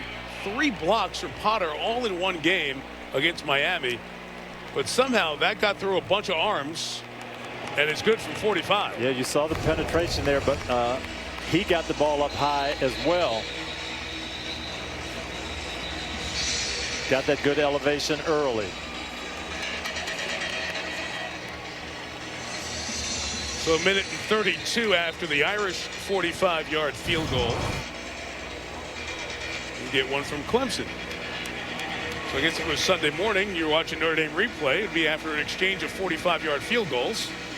It's Notre Dame ball. State Farm halftime report coming up. Jack Collinsworth, Doug Flutie sitting in the front row taking it all in. They'll show you all the big things that happened in college football, including the game in Jacksonville with Florida and Georgia. All ahead. State Farm halftime report. The knees and the feet Travis Etienne focus as he went to grab that knee on the way down. Chris Tyree awaits the kick. Few have been returned, and it'll stay that way. Another touchback from Potter. I'll be interested to see how Tommy Rees plays this now, offensive coordinator. He told us we've got to stay aggressive the whole way. You can never have enough points against Clemson. So he's got 1:09 left. Is he going to stay on the attack here? It's always felt watching drives like this, Tony, that you're looking for that first down. Am I in it, or am I just trying to get to the locker room?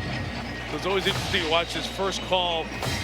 I think they're going to play aggressive. I think that knowing Clemson gets the ball to start the second half, I think they're going to try to score here. 25, 5 come. Book takes off. A nice move by Ian Book, and they pull him down by the jersey. Charleston, the safety, as he gets out to the 34-yard line. Nice call, and they kind of did what you talked about. I'll go quarterback draw. If we can break a big one, great. If we don't, we'll see what happens. But mark him down to the line quick here. Yeah, 33 instead. Second and a long one. Book again, scans, throws. Look out, almost intercepted by Darion Kendrick. The corner, he's looking towards Javon McKinley on that left sideline, and here comes third down with the clock stopped. Now I would run the ball here and make sure I get this first down and don't have to punt the ball back to Clemson.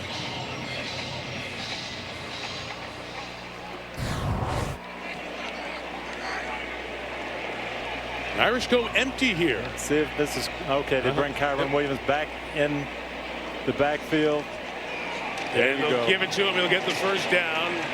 Out to the 38-yard line. Sanders makes the tackle, and Brian Kelly will take the timeout with 36 seconds remaining till the half. Oh, no, just timeout to move the first chains. down. Yep. Beg your pardon. Saw Brian over there at the sideline by the official. They didn't take it. Book will fire to the sideline. It's caught by Avery Davis, a yard shy of the first down. It'll be 2nd and 1. Everybody seems to be okay on that Notre Dame sideline, but Sanders is not. I was watching that play before after the tackle. It looked like he was shaken up. So this already thin Clemson defense loses Landon Sanders for the moment. And they are staying aggressive. They're going after it to score. 25, Jalen Phillips, his replacement. Book on a design run, gets the first down into Clemson territory, down at the 42. And now Brian Kelly will take a timeout with 17 seconds remaining till halftime. Second charge timeout. Notre Dame. 30 seconds. One left, and there goes Sanders to get further examination from the Clemson athletic training staff. Notre Dame has done a really good job here. They've mixed the passing game, some design quarterback runs. They're getting chunk plays from Ian Book, and they're safe plays. So they've got a chance here. Probably need about 12 yards here to be in field goal range. 10 to 12. Tony, as we go through these first half stats, we talked about how many injuries they've absorbed. Landon Sanders is 3rd on this defense in snaps played this year. So just one more player in the back of that defense. Notre Dame has taken advantage, 241 yards. Yeah, they had the big run, but they're still running the ball at Clemson, and Clemson is really having to do some things, take chances to stop the running game. Irish picking up the pressure well. Book is taking off again at the 40. He'll go down to the 38-yard line. 10 seconds left, and Brian Kelly's going to let the clock run down here at the 39. Going to take the timeout with 3 seconds left. From the 39, a field goal from here would be 56 yards. Clemson fans might remember the Miami game where a long field goal was blocked and returned for a touchdown before the half. So we'll see if Kelly will take a shot to the end zone.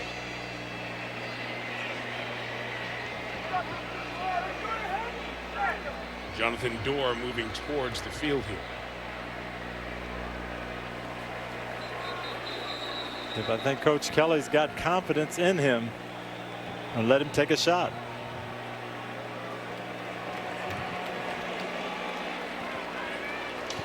Lester, thank you. Here in South Bend, you're here for the final play of the half. The Irish had a defensive score earlier. Clemson has responded back with a field goal. Notre Dame has also added a field goal. A couple of Clemson turnovers since you left us. So it's 23-13. Irish got the ball with 1:09 left in this first half. Picked up a couple of first downs.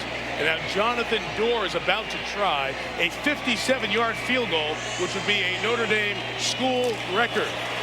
Dorr taking a shot at it, got a chance, it's short, it could be returned here, and it's taken back by Travis Etienne. Moving this up, look out, Etienne might go! Etienne tried to hurdle Jay Bramlett, the punter, who's also the holder, who made a saving play. Whoa! Jay Bramlett, a star, and the Notre Dame players are running to Bramlett to congratulate him. If Etienne gets past Bramlett, he might go the distance. It would have been tough to catch him. And Bramlett, who has run 3 times this year, very good athlete, was a high school quarterback in addition to his kicking prowess, made the play to end an exciting first half, 23-13 Notre Dame. Okay, so when you left us, a toss to Travis Etienne bounces off his hands into the waiting arms of Jeremiah Owusu-Koramoah. It was ruled a touchdown. He actually was short. Replay didn't take a long enough look at it, so the Irish went up 20-10. Second straight week that Etienne had a would-be handoff to him turn into a touchdown the other way. On the ensuing drive, a pass completed to Amari Rodgers was knocked out by that same Owusu-Koramoah, recovered by Nick McLeod. So Dabo Swinney's team turned it over twice in back-to-back possessions. It led to 10 points. Clemson came back with a field goal after that. Notre Dame just missed that field goal, and we're at halftime. If you're watching on USA, our broadcast continues on NBC. For all of you, State Farm Halftime Report is next. This is Notre Dame football, brought to you by Salesforce. Tell me you guys have a Wednesday returns on NBC. You're watching Notre Dame football, brought to you by Salesforce. This isn't just a college football game. Number 1 Clemson visits number 4 Notre Dame. And here come the Irish. This is the paw print versus solid gold. Dabo versus Kelly. My name is Fire, Fury, Power. My name is Kyren Williams, might go! Legend. Touchdown! Uliangalale, fire and deep ball downfield. Touchdown! This isn't just a college football game. Touchdown! This is Clemson versus Notre Dame. What a start to this one. Legend.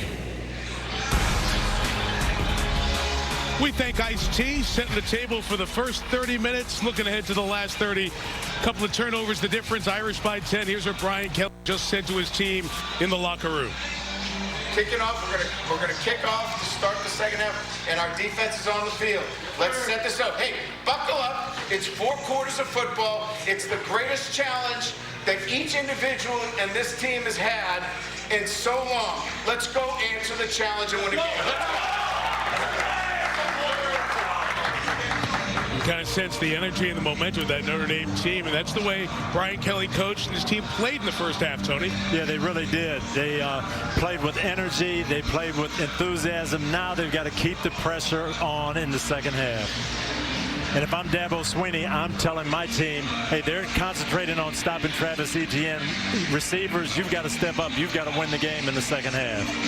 The half ended with Travis Etienne returning a short field goal, and he almost broke it all the way.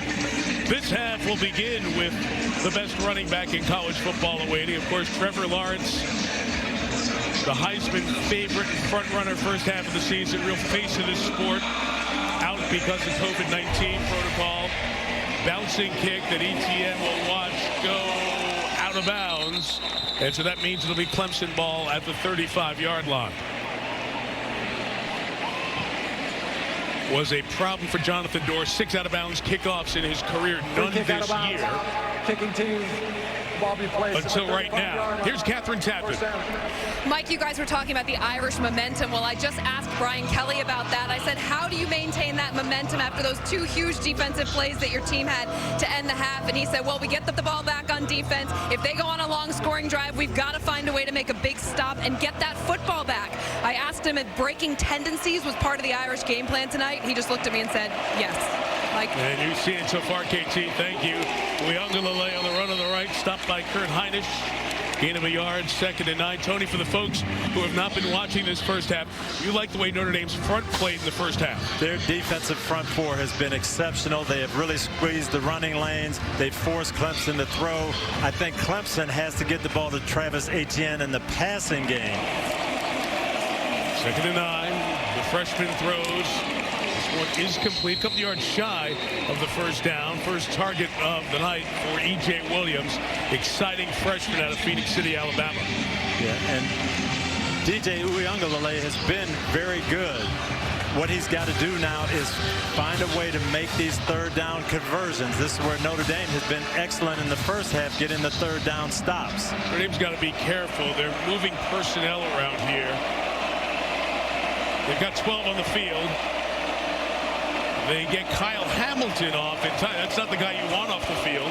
3rd and 1. Uyunglele rolls to the right. He throws complete for the first down. Amari Rogers to the 40-yard line. Notre Dame was in between that 3rd down defense, their standard defense. They got caught with personnel.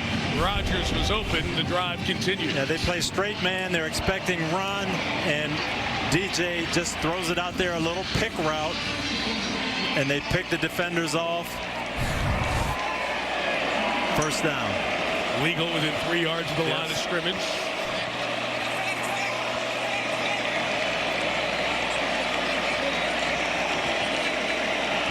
You're at the 41. Let's see if Clemson loads up a shot play. You just move Williams over to the bottom of your screen. Pressure comes. Uyunglele pumps, now throws nowhere, incomplete. With everything well covered. Tony, this true freshman quarterback, what poise he has shown in the first 6 quarters he's played. But you're not just replacing a guy, you're replacing the guy in college football. What has impressed you most about DJ? Well, it has been poise, and last week he said 18 points down, that's not a big deal. His teammates said he was the most calm guy on the field, and he's showing that again tonight, making good decisions. 2nd and 10. That big arm to the side, caught, the move by Cornell Powell. And a first down to the 30-yard line with Clarence Lewis, the freshman, on the tackle. And Clemson player injured back behind the playoffs, Matt Bockhorst, a guy who was so excited about coming back to play here. I told you at the beginning of the game, born in Indiana, high school football in Cincinnati, came to Notre Dame games as a fan, as a young man, injured here in South Bend right now.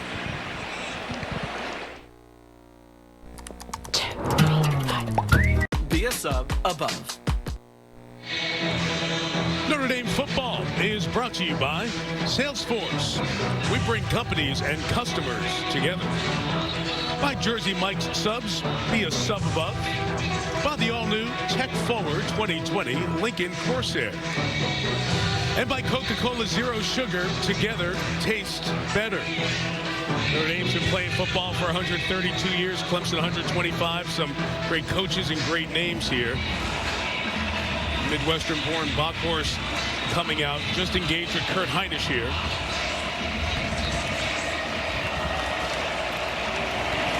So Mason Trotter, redshirt freshman, steps over to that guard spot.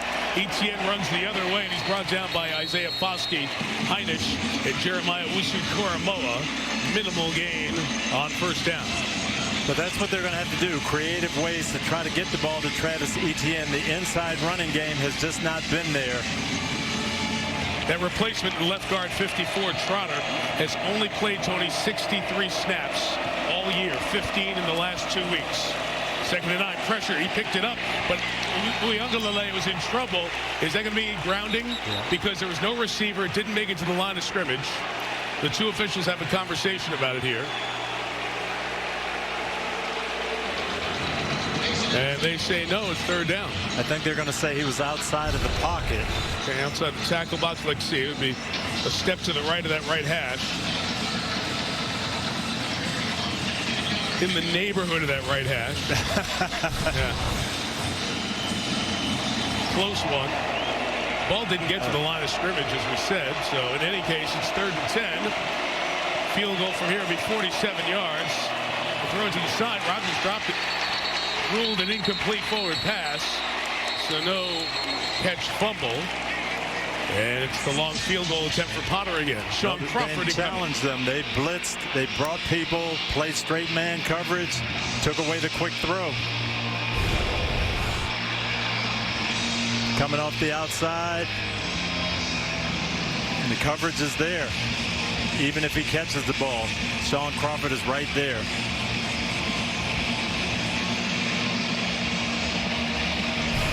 So third field goal attempt for Potter, good from 25 and 45. The junior from Rock Hill, South Carolina from 46. Good looking kick. And he nails it. Good red zone, extended red zone defense tonight. A lot of field goal attempts. Without Lawrence, Tigers within a touchdown.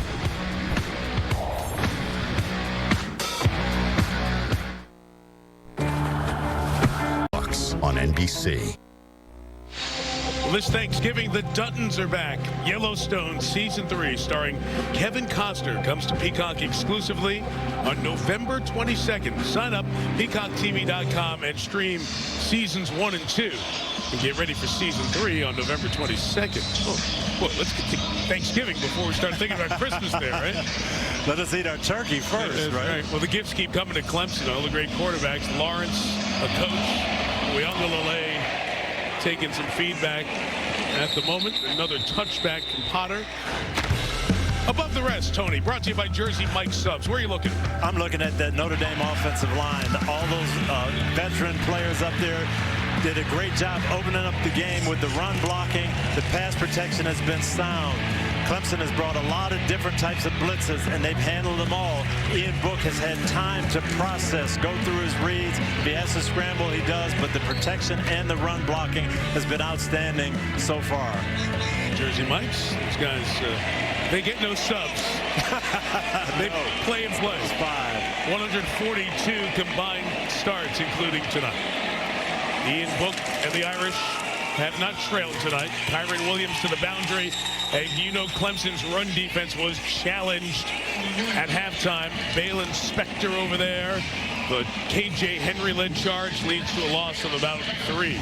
And you get the feeling Clemson is going to need a takeaway, some type of turnover. They haven't really stopped Notre Dame all game. They haven't had that one defining play, game-changing momentum play. See if they can come up with one. Obviously, the big 65-yard run for touchdown by Williams. Still, the Irish have been effective chipping away on the ground. A lot of them book runs. This is Williams running to the left, got to the edge, and ended up getting 6 yards. You could hear the Clemson sideline.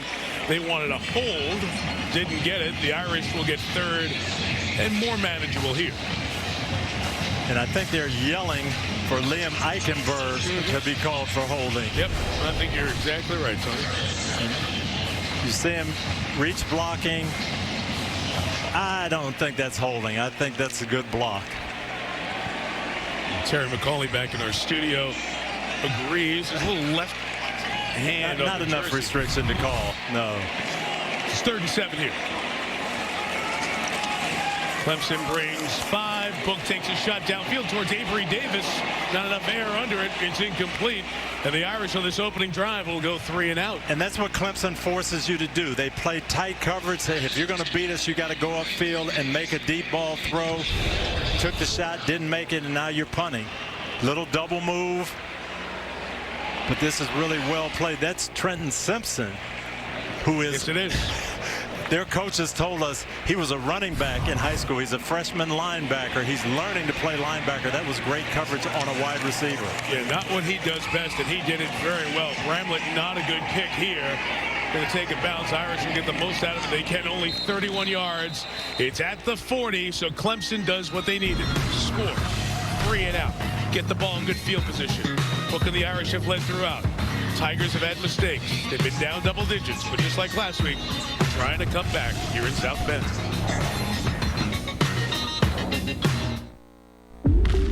Get ready for the workday. Oh, I'm ready.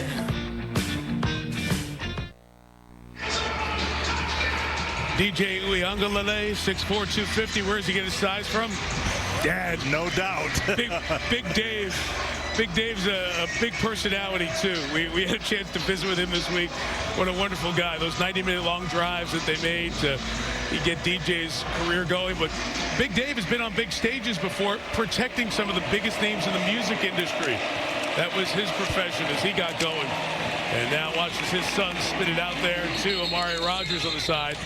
Gain of 7 yards. And I mean big names too, like Rihanna and DJ Khaled, among others. So Chris Brown, he said he was in Manila in the Philippines where Ali fought the Thrilla in Manila. 95,000 people there to see Rihanna. And Big Dave is on the security. Over the top pass to Rogers with a tackle by Hamilton in the open field, but a first down for Clemson here at the 45. And you see his personality in his son, very gregarious and very comfortable on big stages in big moments. Yeah, I don't think anything is going to rattle DJ, and part of that is because of his experience with his dad. You cannot stop the pride from every dad's pride of their kids, but it was great to see them, Mike. Really great. And I think Clemson's been smart here. They're using the play action, throwing the ball quick, moving the ball, getting it to those receivers.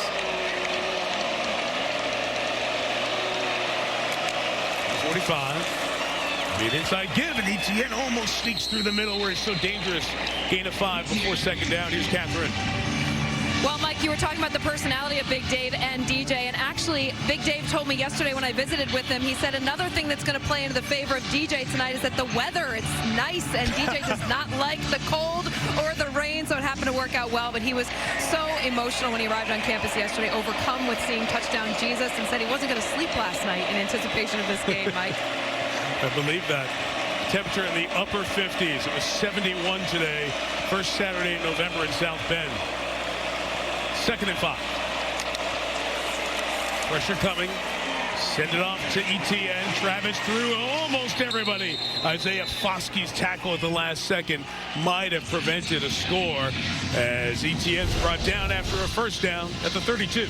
And this is what we were talking about, Mike. If they're making it tough to run inside, find other ways to get Etienne the ball. And you can see he's just a step away, but he is dangerous in the open spaces. They've got to create more of these opportunities for him. Kyle Hamilton was coming down the side, but it was a race between those two. If not for the long arm of Foskey, but Clemson is on the move and has momentum. Younglele throw it back, Etienne again on the edge, and then Shane Simon this time starts it. Foskey finishes it. It's only such an important thing, and Brian Kelly emphasized pregame. We've got to tackle not just big DJ, but their big men, big play men. No, and they have tackled well. But the other thing you can see is what Coach Kelly said also. We've got to play 60 minutes. We've got to stay up. Clemson is not going to go away. They've got championship medal.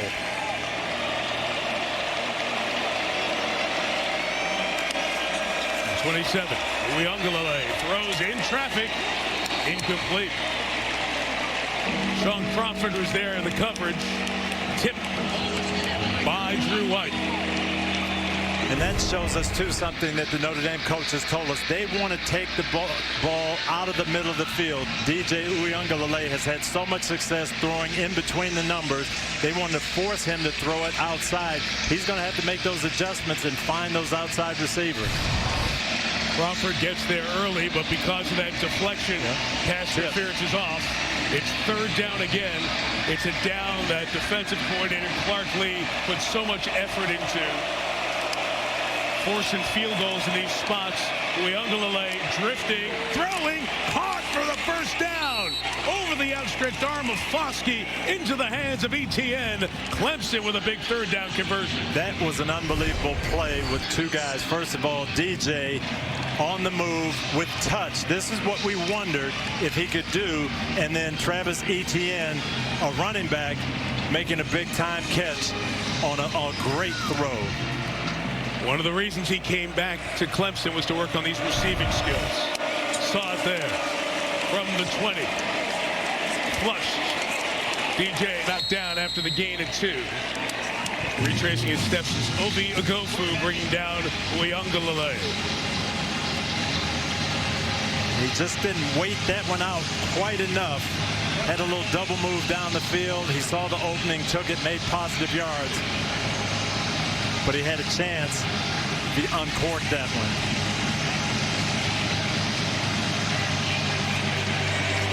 Quarter dominated by Clemson.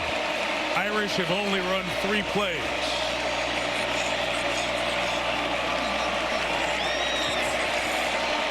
This is Clemson's 18th of the 3rd. Uyunglele will keep. Drew White will bang into it. Ball comes down, but he was down first. Only a gain of a yard. 3rd down coming up. And here comes the Notre Dame pass rushers now on 3rd and 6, 7. And also DJ Brown comes in. So essentially, Tony, they've got 4 down linemen, 1 linebacker, and 6 defensive backs. And they can do a lot of things. Mix the coverages with those 6 defensive backs because they're so versatile. They've got 3 defensive ends out of those 4 down linemen who can speed rush. 3rd and 7. Uyunglele throws in the middle, complete right at the marker. They're going to mark the tight end, Braden Galloway, short. What's Dabo going to do here?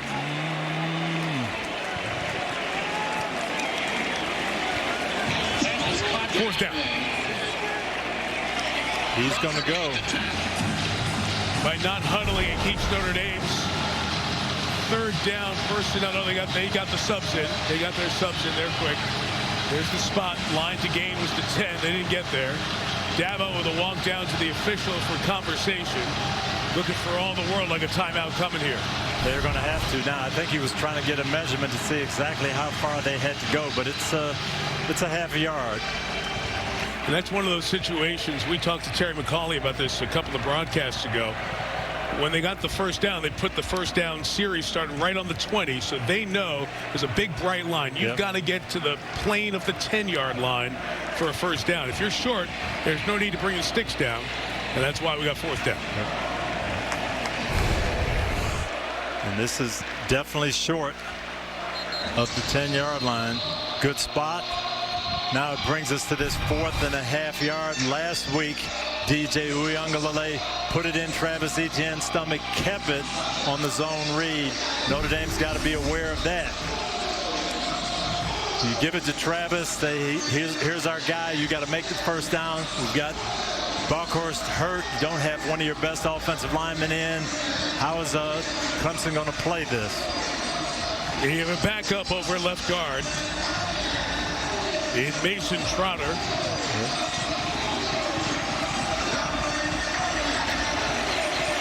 Bring 2 tight ends on the field. Uyunglele on the keep. The 6'4" big fella uses that power to get across the 10-yard line. It looks like it'll be a 1st down. Just had to get to the front of the 10 there. And it's going to be 1st and goal for the Tigers. And this is Kyle Hamilton's going to come and be in position here. And that is a big collision. 2 big men, and Kyle Hamilton does everything he can do, but can't prevent the 1st down. And Ade Ogundeji was a part of that collision, and the athletic training staff looks at him.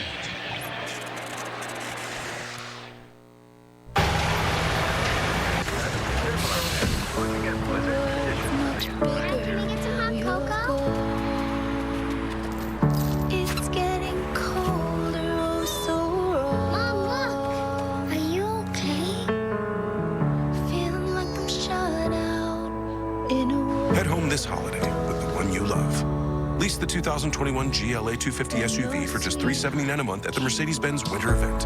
Hurry in today. Hey, Pam! What's that? New slices and sticks. Half pizza, half Italian cheese sticks.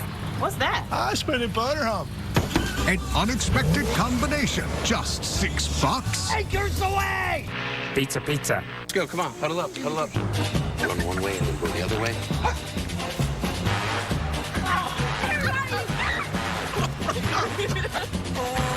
What if there was a membership that gave us more time to play, cheer, and celebrate together? Guys, will you hand me the cake? Come on, y'all, come on.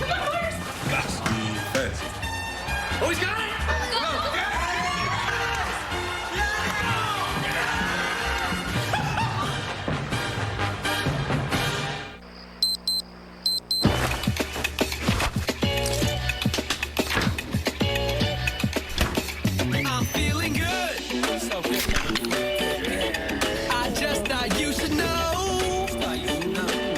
When managing diabetes, you can't always stop for a finger stick.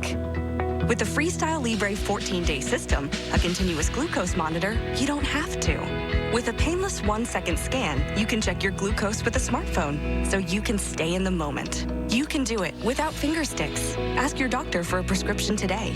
And if you join the My Freestyle program, you can try the Freestyle Libre 14-day system for free. Learn more at myfreestyle.us. Back once again, I'm Dave Chappelle. I'm hosting Saturday Night Live on Saturday night with the Foo Fighters. You know what, Dave? I'm gonna call it, man. Don't do it. I'm gonna call it. Oh my God, don't do it. I'm gonna call it right now. Oh gosh. Best show ever. As you look at the injured player, Ogundeji on the sideline, look at the screen. Clemson 19 plays, 2 drives, Notre Dame the 3 and out, that's it. So Clemson's controlled it this entire quarter. They came into the quarter down 10, have a field goal. Now they're going for a tying touchdown. It's 1st and goal. It's DJ running to the right. And Uiagalelei is brought down by Shane Simon and Drew White. No gains, 2nd down. And Notre Dame has really done a good job on these design quarterback runs. They told us, their coaching staff said they went back to 2015 with Deshaun Watson and saw the runs that they put in for him. And it looks like they've been ready for them. Because even though Lawrence does run, it's different not type, designed right? runs, yes. Yeah, and they thought they might see more of those. I think Clemson's going to have to throw the ball to get it in here. I really do. See what they come up with. Tight formation here. Looks against the motion. Uiagalelei on the roll. And the throw for the touchdown to Davis Allen. Yes. The sophomore from Calhoun, Georgia, design of the play. year. Davis Allen's here. He's going to come against the grain. It looks like naked boot. No one picks him up from the backside. Just a well-designed play. Started the action on the jet sweep to the left, bootleg to the right, throw back to Davis Allen. And a sensational drive getting into the red zone and getting the touchdown. And now B.T. Potter has only missed 1 extra point in his career. Keeps that stat true. And here we are, 2/3 of the way through the game. And it's a new game. Number 1, number 4, both undefeated. Clemson down double digits 3 different times. Now all tied at 23. Businesses keep our world. You returns Thursday on NBC. Here we go. Down to 4.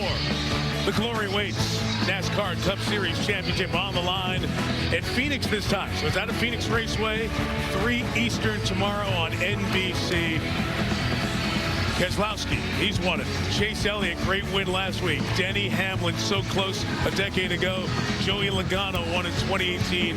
One of those 4 will be the champ. Congratulations to the folks from NASCAR. They got the return to sports going. And it finishes tomorrow. Great hang time on the kick. Touchback. Irish take over the 25. Take me back to that last drive, Coach. So an excellent job of play calling by Tony Elliott. Mixing things up. Getting the ball out of DJ Uiagalelei's hands quickly. This was just a great play by 2 stars. And then you get DJ here on the scramble. Nothing there. Coverage, make a little bit. Another quick throw to set up the 4th and 1. And then this just effort play. Kyle Hamilton and DJ there. Then the bootleg for the touchdown. Great play calling that whole series. True freshman, 2nd game. Book back at it. Book takes a shot downfield towards Javon McKinley, who brought it in. Oh, that's a catch. That's spectacular. Wow, at the 30. McKinley for 45. Oh, he did. Let's see the end of that. They'll look at it, but I think he caught it. And again, this is what you have to do against Clemson. When you have your shots down the field, you've got to take them. No post player. Laid it out. Under further review. It's on Sheridan Jones, so we're going to bring in Terry McCauley, a 3-time Super Bowl referee, also was coordinator of the officiating the Big East and the American Conference. And Terry, what are you going to look for here? Because I see the ball come away from him on that 2nd contact. All right, Mike. He's going to the ground, so he has to get control before the ball hits the ground. And then he's got to maintain control through contact with the ground. It doesn't appear, he might get it barely before he gets ground, but then I see clear movement afterwards. I believe this is incomplete, and I think there's enough to reverse it on this play. I believe it's indisputable, but it is close. I think you're right, Terry. The first time I saw it, it looked like he had it, but when you look at this angle here, it looks like it moves after it hits the ground. Right. And that's the shot. You saw the ball spin right there when it hit the ground. That's a pretty good indicator he does not have control anymore. Ball on the ground, incomplete pass. Terry, in college, every play gets reviewed and looked at. How much does the call on the field matter on one that's a razor-thin call in college, not the NFL? It certainly matters if there's not After further review, the ruling on the field stands. Wow. Surprised, Terry? I am. I mean, the standard is indisputable visual evidence, indisputable video evidence. And I believe we have it there when that ball spins after it hits the ground, right there. Yeah. That's not control, in my opinion. Wow, I would agree. Bob Welch, replay official, holds it up. It's a gain of 45. The Irish have the ball at the 30, trying to retake the lead that they have had most of the way in this one. Kyren Williams with a run to the right. A gain of 4 for the sophomore out of St. Louis, who's over 100 yards for the 4th time in Notre Dame's 7 games this year. Well, that was a big play, and Notre Dame needed that. Ian Book, they set it up, he took the shot, made a good throw, and they got the big play. For those of you who haven't watched football for a long time, that's called a huddle. Like, we never see that in college football anymore. Not often. But I think to make sure there aren't too many signals going in that Clemson can read, the Irish are bringing tight ends to shuttle plays in here tonight, and they're huddling much more than normal. For the 26, here's Book. Scanning. The senior looking. Comes down to Skoranek. Only a gain of 2. It'll be 3rd and about 4, maybe 3. Inside of 3 minutes in the 3rd, all even at 23. Clemson fooled them, played a little zone coverage there. Don't play a lot of zone, but they had double coverage, had to drop it off to Skoranek. And those numbers just tell you right there what you're looking for when you get 3rd down. Dabo Sweeney's got some issue over here. An incomplete pass. The last one to Skoranek was incomplete. He's going to bring up 3rd down.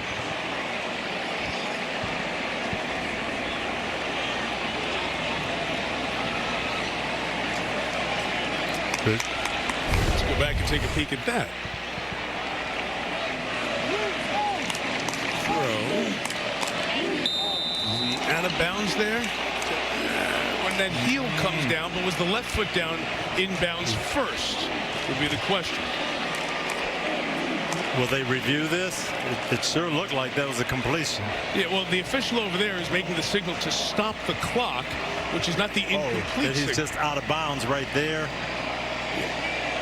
But that would be at the 23-yard line, wouldn't it? Yeah, well, Brian Kelly's going to take a timeout. First turn timeout. So it was called complete. It was marked. Dabo said it was incomplete, got them to move it. And I don't know why replay didn't just say, let's stop it and look at it. So Kelly's trying to get them to look at it. We'll step out for 30 seconds. Ruling on the field. This year, Christmas.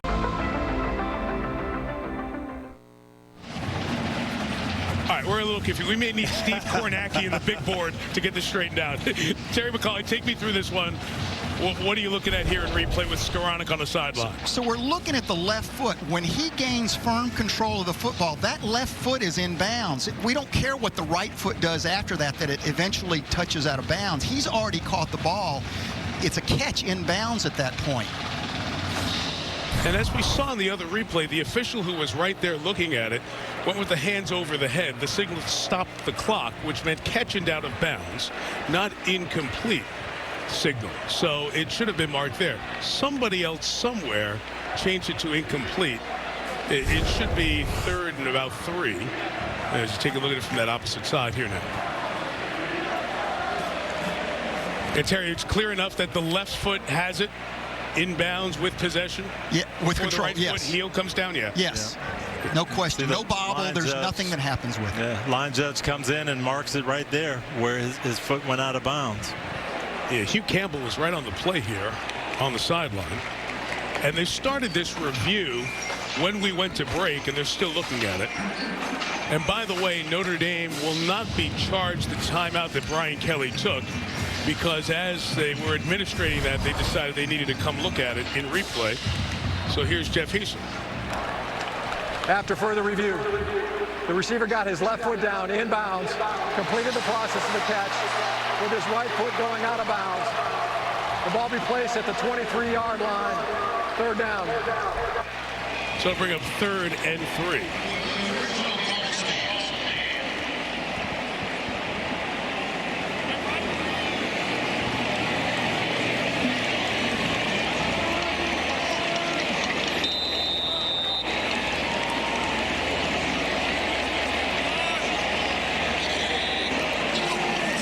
Pressure comes. Clemson brings 5.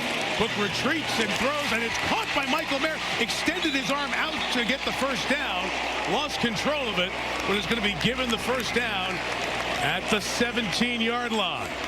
So the big tight end, the freshman, comes through with the grab. It looks to a B. Got it right there. Both feet down. He's trying to stretch it. Yep. Elbow came down, so the catch stops there. And so Mayer, who's had a couple of mistakes early on in this key area inside the red zone. And Tony, here's Notre Dame back right around the 20, where they really need to get 7, not 3. They do. When you play against Clemson in this explosive offense, you need touchdowns when you get in the red zone. Joe Wilkins in motion. Design run Book to the 14-yard line. Charleston was coming in for the big hit. Niles Pickney on the bottom of the pile with a stop inside of 2 here in the 3rd. Again, this is a Clemson team that is thin because of injuries. It is the second half, so Xavier Thomas is eligible to return. Targeting foul in the first half. Been a limited number of Notre Dame plays so far. There's James Skalski, quarterback of the defense on the inside. They miss him so much. 2nd and 8. Book on the give. Here is Williams. Tripped up as he was very close to taking it all the way. But it looks like he's going to be, well, maybe short. Let's see where they're going to mark it for the first down. Then you're going to see Tommy Tremble come back with the kick-out block there. Big block on Maskell. And Kyren Williams actually gets just tripped up over his own blocker, Haynes' feet. 3rd and 1. Irish will keep it with Book, and Ian Book's got the first and lost the football. It's free in the end zone and recovered by Balin Spector of Clemson. And another red zone mistake for the Irish. Book is looking up at the replay board, hoping his knee was down before the ball came out. No. It was not even close. Jake Venables with an effort play, laying out, and just got the ball loose. The son of the outstanding defensive coordinator, called into a bigger role this year with the injury to Skalski we just showed you. Rips it away, and it's just like doing that crawl, looking at the ball and watching that opportunity go away for Book, and Spector comes over to fall on it. That was a nice drive by Notre Dame. You end up getting no points. And that's what we talked about coming out of the half. You almost felt like Clemson's defense was going to need that takeaway. And they got it. On the touchback, Clemson takes over at the 20. Chance to take the lead now. BTN into the boundary. Gain of 5 for Travis. And I like that. Again, try to get him the ball in space, not up inside. You're not having success inside. How can you get him the ball in open space? There was the toss pitch. It's almost like this has become an edge game for Clemson, isn't it? Very much so. Yeah. Not much to do inside. ETN again gains 2. His long run is 10 yards. He's got 12 carries, and we're talking the all-time leading rusher in the history of the ACC. And he only has 26 yards on the ground. And Notre Dame is doing a great job. Some of these runs have been so close to getting out, but Notre Dame's hustle, their effort, they're limiting these runs. 3rd and 3. See if they'll get it in before the quarter comes to an end. For some reason, the play clock is not running. Uyunglele retreating. Chased. Throws on the run. And it's broken up. It's incomplete. Didn't get the 3rd down conversion. Shane Simon's been outstanding. Well, the punt to start the 4th quarter. What a game we have. All even at 23 after 3. Irish were close to a score, but denied here. 4th quarter coming up after these messages from your local NBC station. You're watching Notre Dame football, brought to you by Salesforce.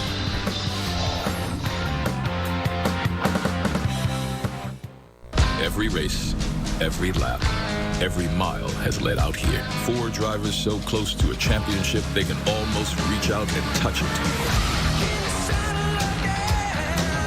The NASCAR Championship on NBC. Helicopter in South Carolina. Aerial coverage on this Saturday night in South Bend is brought to you by Geico. House that rock rebuilt Notre Dame Stadium. Seen a lot of great stuff. 2 exceptional teams on a roll. Clemson's won 36 regular season wins in a row. 50 consecutive games played on Saturdays. Notre Dame 12 in a row, longest run in the nation. 22 in a row here at Notre Dame Stadium. 4th down and a punt. Spires kicks some beauty. 3rd caught by Salerno, the 28-yard line, and that should be a flag.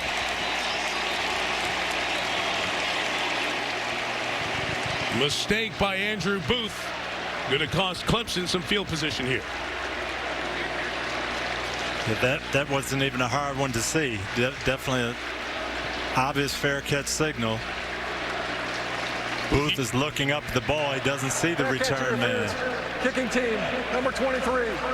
15-yard penalty. 1st down. So the Irish will start the drive to begin the 4th here at the 43. Yeah, you saw Andrew Booth looking up for the ball, and he never did target the return man and get his eyes on him to see that fair catch signal. Tony, what do? You're a leader, you're a quarterback. The guy you trust implicitly just made a mistake that's just hanging on his head, I'm sure. What do you say to him as a head coach? Anything? You don't have to say much. Put the ball right back in his hand. Give him a chance to make a play here. From the 43, book on the hand, Kyren Williams. Not going to get there. We mentioned Xavier Thomas, who had to sit out the 1st half because of a targeting foul last week. He and Sheridan Jones on the tackle there. And we saw this last week against Boston College for Clemson, too, making some adjustments in the 2nd half, playing better defense, taking away some of the things that hurt them in the 1st half. And they've done a better job on the Notre Dame running game so far in the 2nd half. Getting it done with the guys up front, able to keep a safety deep in the middle of the field. 2nd and 11. Here is Book out of the pocket. Elusive as he gets away, runs away, and throws it away. Again, the pressure on the blitz. Good job by the running back picking it up.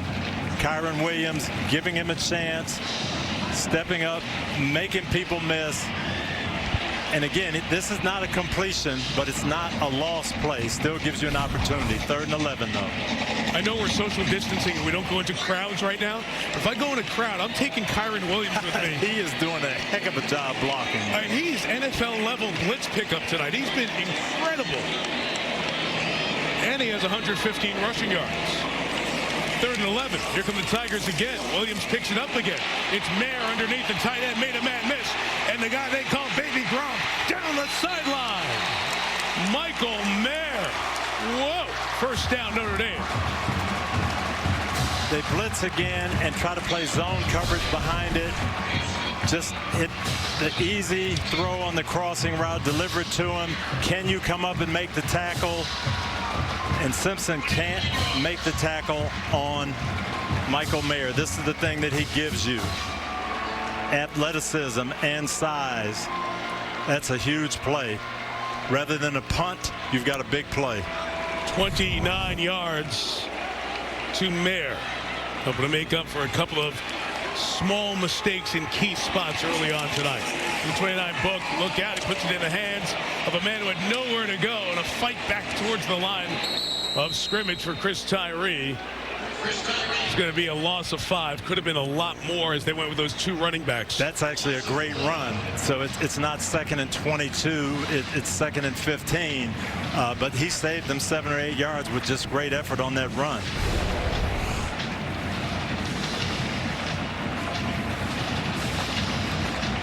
They're blitzing right into it, and Chris Tyree makes 5 or 6 yards after contact again.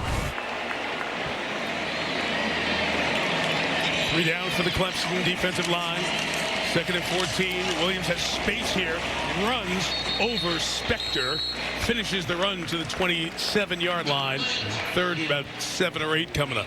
Again, good call. Just get some positive yardage. Get back into that situation. We're definitely in field goal range.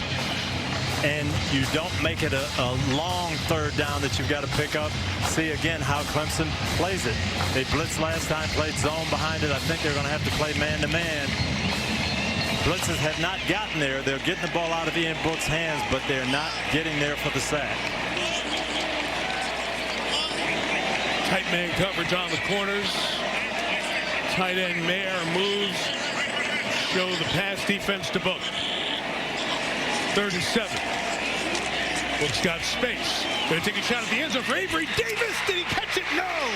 He had it as he hit the ground. It was knocked away by Nolan Turner. That was the matchup Notre Dame has been waiting for all game. One of their good, fast wide receivers in the slot on Nolan Turner.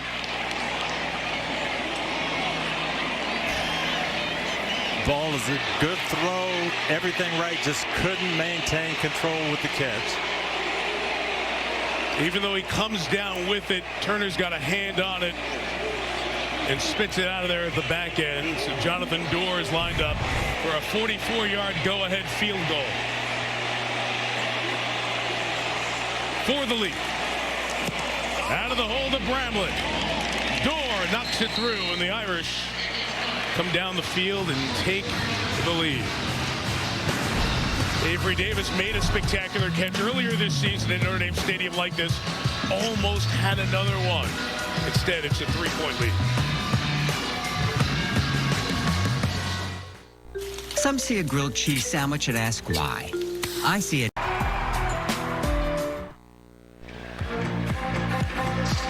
Notre Dame football is brought to you by U.S. Bank, helping you pursue your passion. By State Farm, like a good neighbor, State Farm is there. And by Gillette, the best a man can get. 5th meeting between these 2 schools, and each one's got a little memorable key to it. Last one was Clemson in the national semifinal of the college football playoff. Then they went on to blow out Alabama and win the school's 3rd national title. Just to clean up the back end of that touchdown, talking to Terry McCauley in break. Avery Davis has the ball, but he's got to survive the ground essentially as he has control. He's got to keep control as he goes through the ground, and clearly did not. That was the right call, although Brian Kelly wanted that explanation from the official during the timeout. Irish up 3. Jonathan Dorr kicks. It is short, and it is returnable. And it is Travis Etienne trying to get to the edge, and he does. Etienne gives him nice field position across the 25 to the 29-yard line. Here's the Pulse, brought to you by Coca-Cola. Kyren Williams touchdown early. 4th game this year with over 100 yards. 2nd week in a row, Travis Etienne running play turns into 6th the other way. This time Jeremiah Owusu-Koramoah put the Irish up 10. But Clemson has come back from down 13. Davis Allen with that catch tied the game. Notre Dame almost took the lead a few moments ago, but Ian Book fumbled on the way in, caused by Jake Venables. The Irish held Clemson, got the ball back, kicked the field goal, and here we are. Notre Dame up 3 at number 1 against number 4. DJ Uiagalelei with the pass, deep downfield. The shot for Powell is caught at the 20-yard line. So the man of the big plays the last couple of weeks, Cornell Powell, flips the field for the Tigers. And what happens, they're so conscious of Amari Rogers with the double coverage. This leaves Nick McLeod one-on-one. Powell sprints it out there, a little bit underthrown, but that was all set up by Amari Rogers. 51 yards for Powell.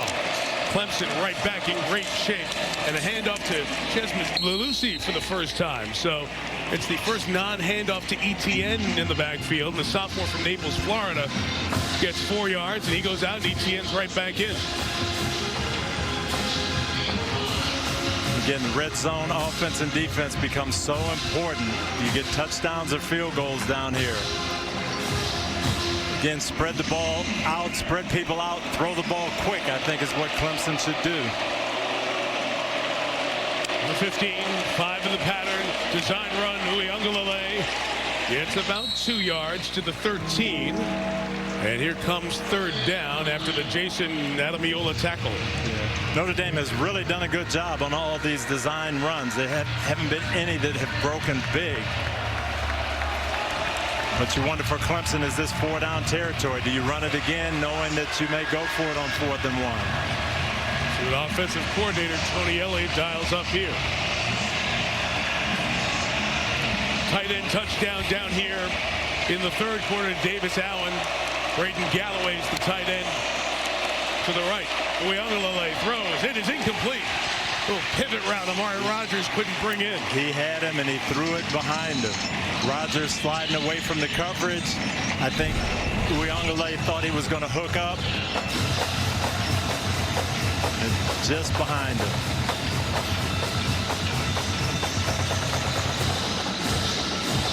So that was an off-target throw. The very busy BT Potter for his 4th from 30. And Potter, a little power fade, bangs it through. Clemson responds in less than 2 minutes to the Notre Dame field goal with one of their own. We stay tied inside of 10 minutes now.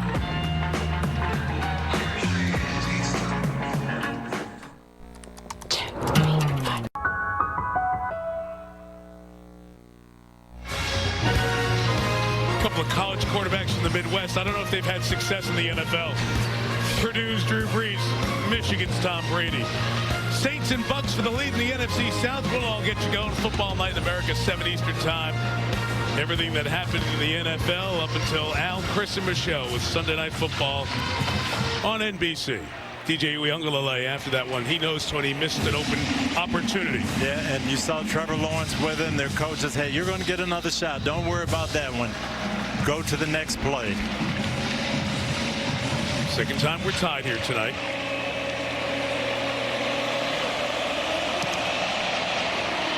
But 8 made field goals. Good defense, but Notre Dame also, Tony, with some red zone mistakes as Potter's back the Irish up one more time. And if they don't win this game, they will look back at these missed opportunities. Michael Mayer on a 4th and 1, false starts. And then he just is thinking end zone too quickly there, doesn't hold on to the ball. And then Ian Book, I think he's thinking touchdown here, and it just comes out. Those are points that are hard to give away against a great football team. Yeah, if you figure those first two with the difference between field goals and maybe touchdowns, that's 4 points each. That's 8. And down here, the Book fumble, at least they would have had a field goal in all likelihood. So you're looking at conservatively 11 points left on the table. First down, Book, scanning, scrambling, and again, will throw it away. So Tony, it's one of the things that is one of the terrific qualities in addition to being a winner. Ian Book, I know he had the fumble there. He takes care of the ball in the passing game so well. He really does. And, you know, that's why Coach Kelly can dial up these plays. He trusts him. We can be aggressive. We know Ian's Book is going to make good decisions. You saw Trenton Simpson there with that hit. They talked about this guy being a running back in high school last year. He rushes the passer. That's the one thing he can do. You could see when that passer was there, he went after him. 2nd and 10. They start spread with all these tight ends and come back with Sibo Flemister in the backfield. Picking up the pressure. Book gets hit through. There was a misread on a connection with the tight end, and Book took the worst of that one. And if Joseph Charleston doesn't fall down, this could be a big play. But they blitzed this 3 tight end formation. But more than they could block. You're right about Charleston falling. Here's the hit from Balin Spector. On Book. He and Kendrick Cumming, running back, could only pick up 1. And Ian Book is a little shaken up there. Clemson's done a good job against the run, but Notre Dame says its identity is running the football. It feels like they've been pass first here in this second half. Away from it. They really have. 3rd and 10. Clemson changes that 3-down look to folks standing up. No snap from the center. And it's going to be 3rd and 15.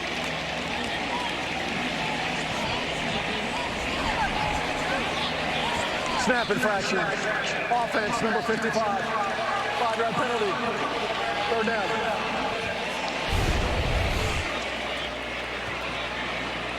Go Brzee right over his nose there. He started to snap it.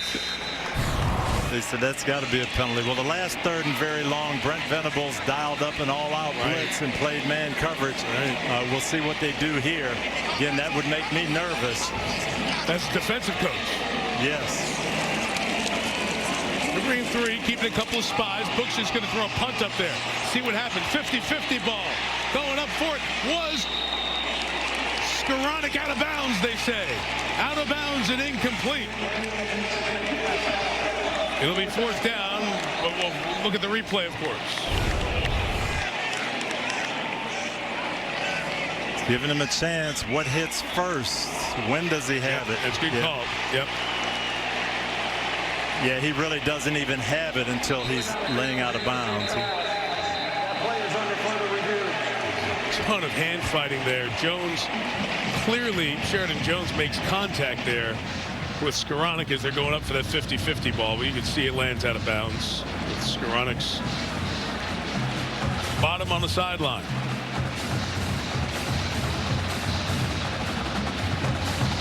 Did a heck of a job to hold on to it. And Terry McCauley's watching back in the studio. Terry? Yeah, you have to get control with your hands. You can't get it between your legs. and by the time he does finally get control of his hands, he's laying out of bounds. This is incomplete pass. And that's a good series by the Clemson defense. After further review, the ruling on the field is confirmed.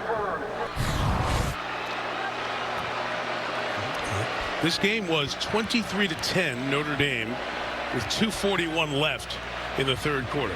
You know, every team, Pop Warner, middle school, high school, they put up 4 fingers at the end of the 3rd quarter. It's a 4th quarter coming. Clemson feels like they own the 4th quarter. They've had an incredible record with the lead starting the 4th quarter. We're tied here, but this is their time of the game. They love it. Dabo Swinney talked to us about that. Finishing games is so important to them. Amari Rogers awaits. Ramlet directional kick with space. 50 yards. Really Rogers back to the 25. Great punt. Ramlet comes through big. 9-14. Serve over to the Tigers side. Can they take the lead on Kelly's teeth?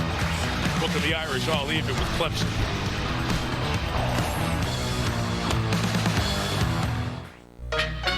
I'm a Bucks. Pizza. I'm just looking at that. I'm ready to laugh.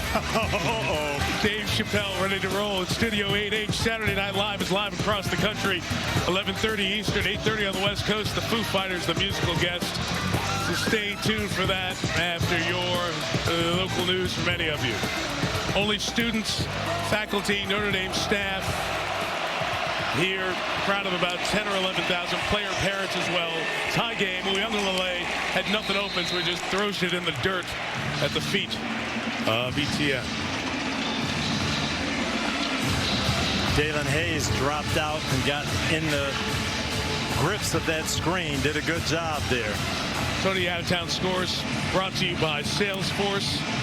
So the night game of the Big Ten. Cincinnati, Brian Kelly's old school with a big victory again. They remain on a great run. Oregon opening the Pac-12 at Austin in control. 2nd down. Uyunglele pass to the tight end Davis Allen. Caught the touchdown earlier. Right around the first down here. It'll be another third and very short, Mike. It is, Tone. You're right. Third and a yard. Starting to get down to that time of the game when you're down to maybe your last couple of possessions of regulation. So keeping the ball, which Dabo Sweeney's team has done very well in this second half, a must here.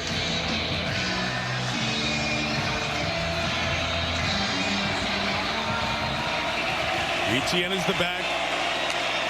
Uyunglele gives it to him into the line. Didn't get much, but I think it's enough. He's laying across 35. This looks like it's going to be short again. You're right there, Tony. Yep, you're right. It's fourth down. We're going to bring out the chains, but that chain is sitting right on the 36. But Kurt Heinrich, 41, doesn't get credit for much there, but he allowed the play to happen. He would not let that hole open up. They have done a good job. Their inside defensive linemen of just stuffing the line of scrimmage. Yeah, his knees, guys. See that knee down in there? All right, you're right, Coach. Short, what do you do? I think you go for it. Oh, really? Yes. Your defense is playing well, though, Coach. Your defense is playing well, but you're an offensive team. Really? All right. You got a 250-pound quarterback, too. Who's not under center much, right? Remember, you're missing your starting guard. Okay, we're going to review the play now. I don't know what you can see in that pile of bodies.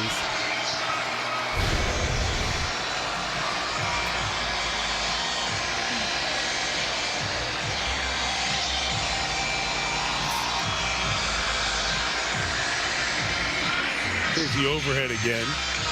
I saw Etienne's arm at the 36.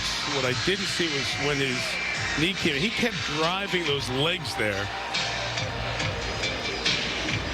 Yeah, he's extending over the right, and that's 36, what I saw. But if he wasn't down, and that's not his knee. That's the offensive lineman's knee. It's his elbow go down there. This will be interesting. They got a ton of looks in here that you just saw. Here's the ball.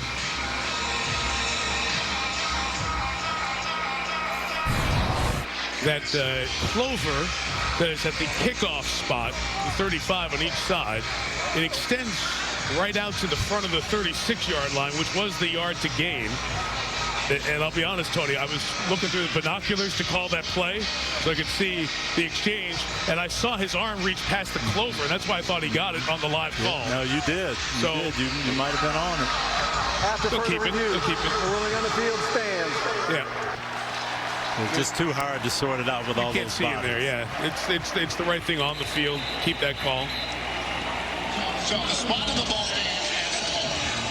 Now, do you have the courage to go play action and take your shot, or do you just give it to your man again, Etienne, to try to get a foot? Do you use your 250-pound quarterback? In 54, the left guard is the backup who's in there.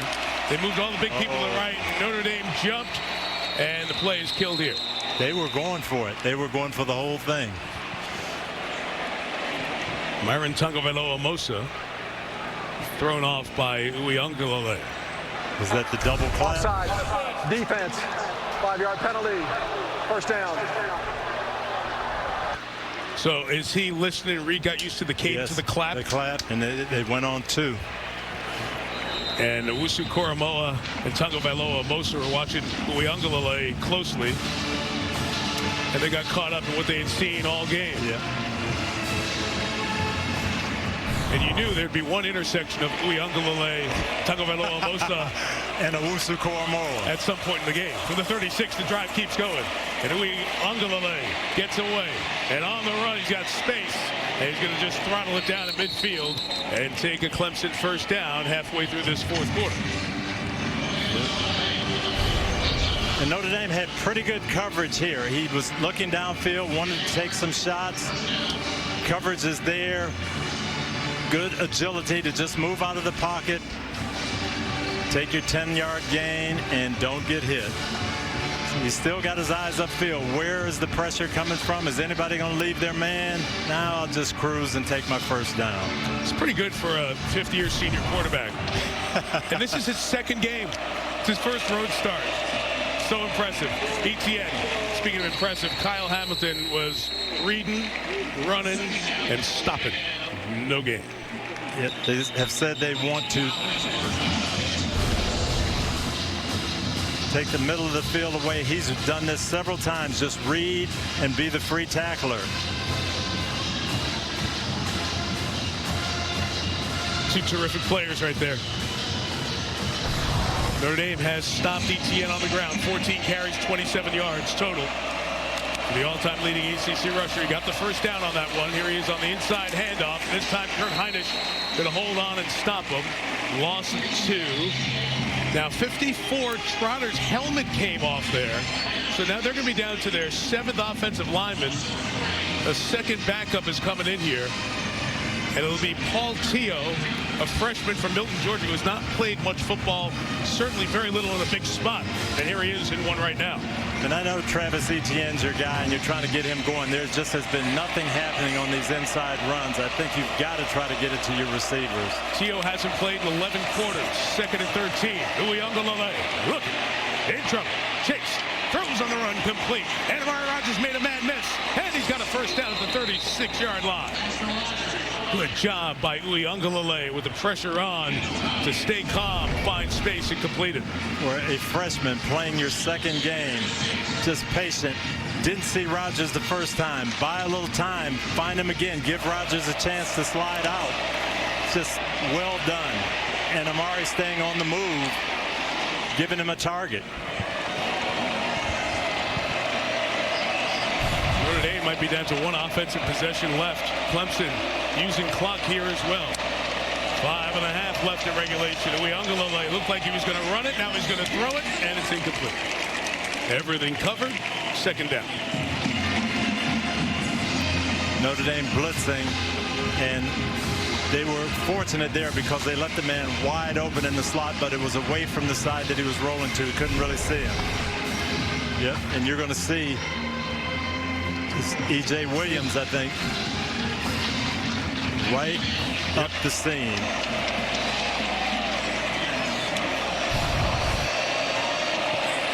That's one of the experiences Trevor Lawrence might have seen. 2nd and 10. Irish bring some pressure. Uyunglele with the slot pass incomplete. Clemson gets the flag they're looking for.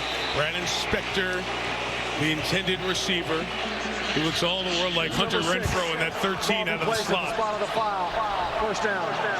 He's a little bit bigger than the Clemson National Championship game hero. Draws the PI here. Yep, and we'll take a look at it. Brandon Spector, yep, and Owusu Koromoa coming with the play, but left arm early. Okay, Trevor likes that call. Guy's been in the middle of it all in the biggest moments, living every snap with his guys out there, trying to keep this undefeated run going until he gets back. Inside, get here, ETN breaks free to the 16-yard line. So they keep knocking on that door, and finally they're able to find a run between the hash marks. I guess they're going to prove me wrong. I say it's not there. You keep hammering your guy, and Travis made something happen there. There's still not much room, but he squirts through there. Sets up another big red zone series here at the 16, 17-yard line. Inside of 5 minutes left in regulation on this snap. Uyunglele, a little confusion there. That time Malusi was in as the running back, and you could see it wasn't crisp and clean there. The mesh was not good there, and I think DJ did the smart thing. Just hang on to the ball. Don't try to force anything.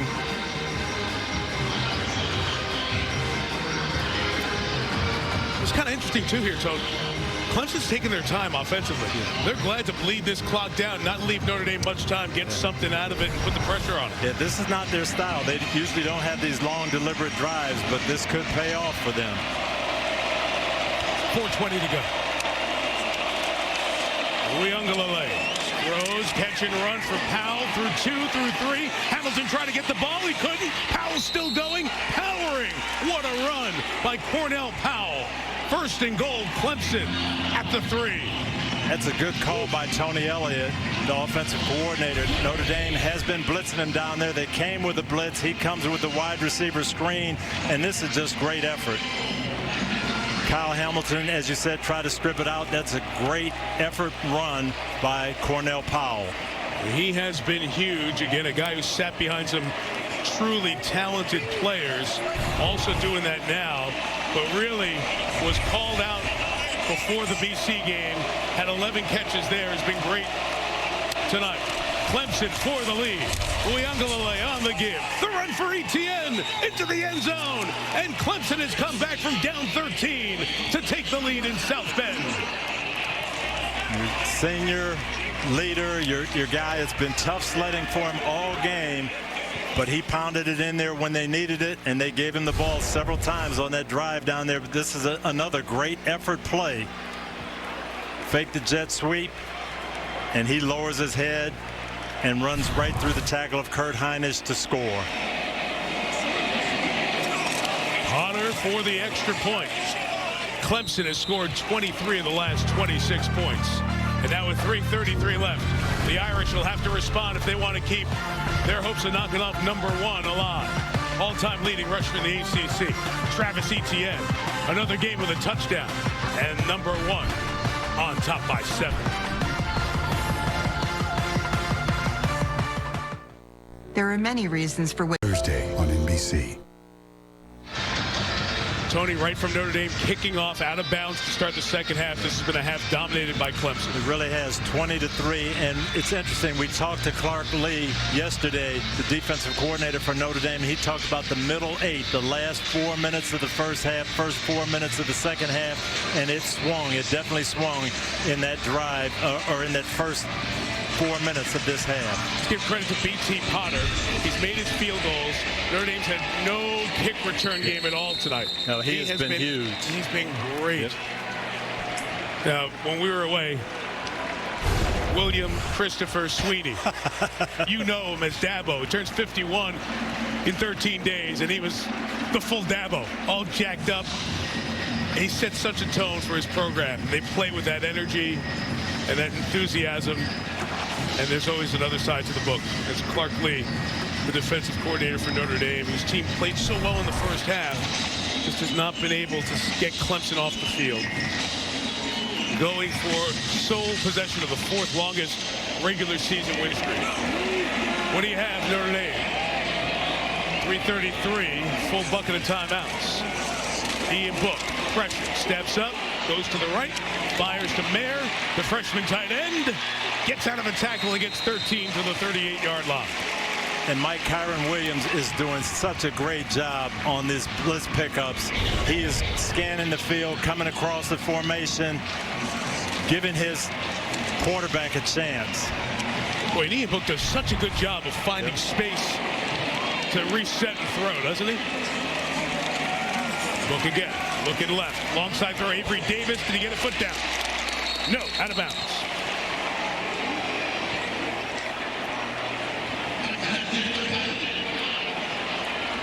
Davis has been so close, almost had a touchdown at the beginning of this quarter.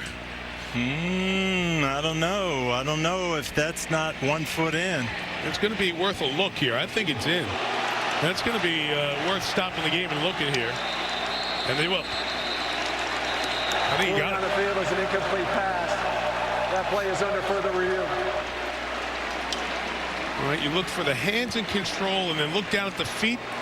Yeah, he actually tapped the right foot before the left foot hit out of bounds. Rules analyst Terry McCauley, am I looking at the right thing and am I seeing the right thing? Absolutely, Mike and Tony. When he gets firm control, that back foot, that right foot is down inbounds. This is a catch, completion, and should be reversed. Control there, foot still down. Yep. There you go. One last look, including the bird flying through. That is well done by Avery Davis. Oh, that's a great catch. Knew right where he was and dragged that right foot. An interesting kid, Tony, senior from Cedar Hill, Texas. He was a dual-threat quarterback in high school and never found a position here. Quarterback, running back, utility guy. And then started last year to throw him over at cornerback because the Irish were weak in that spot in terms of numbers. But now he's found a role, a consistent role. And the more you watch this team this year, he's a big part of what they do offensively. He really is in the slot, operating in the slot. And they dialed up that near touchdown pass to him. He's doing some good things in there. Our director tonight, Pierre Musa, our producer, Rob Hyland. Rob always jokes with us back from his football days. This is why you lift all those weights, right? Like, this is why kids come to Clemson and Notre Dame. The receiver got his right foot down, completed the process of the catch. The ball be placed at the 50-yard line. First down. This drive, you'll talk about forever if you're Notre Dame and you go down and score. If you're Clemson and you stop and you beat number 4 Notre Dame. Isn't that fun to work so hard and get to one of these moments? This is it. 57 minutes have gone, and this is what it all comes down to. You're Notre Dame, you've got to score. You're Clemson, you've got to stop them. And who's going to impose their will? Ball sitting right in the middle of the house that Rockne built. Irish down 7. Pressure picked up, everything covered, booked, tripped as he tried to get rid of it. Incomplete. And lucky that as he was tripped and falling, it was enough steam to get it to the right place. But Ian Book has done a really good job tonight of just staying in the pocket, going through his reads, avoiding the rush, avoiding the negative plays. It's not the classic form there. No, he did effectively get it out of bounds for an incompletion. Pressured every snap, not sacked. 2nd and 10. Tamir, the tight end, couldn't make the man miss. Open field tackle by Nolan Turner. Going to limit the gain to about 4, maybe 3. It's going to be 3rd and 7 coming up. 2.5 to go. They've been bringing these blitzes. Notre Dame has hit the shallow crosses. That's been the outlet. That time Michael Mayer couldn't break the tackle and make the run. Good tackle by Nolan Turner. 4 down territory, right, Coach? Absolutely. Yeah, so you don't need it all here. Here is Book. Out of the pocket with a shot. Skoranek contested, incomplete. Flag in. Yeah. That's the same one we saw earlier. Just the defender, good coverage, but he's there a little early. Conversation here, side judge head linesman Dabo Sweeney trying to influence on his sideline. Need to get no way. Field, Coach. Conversation done. Jeff Easter's call. There is no foul or defensive pass interference. 4th down. Whoa.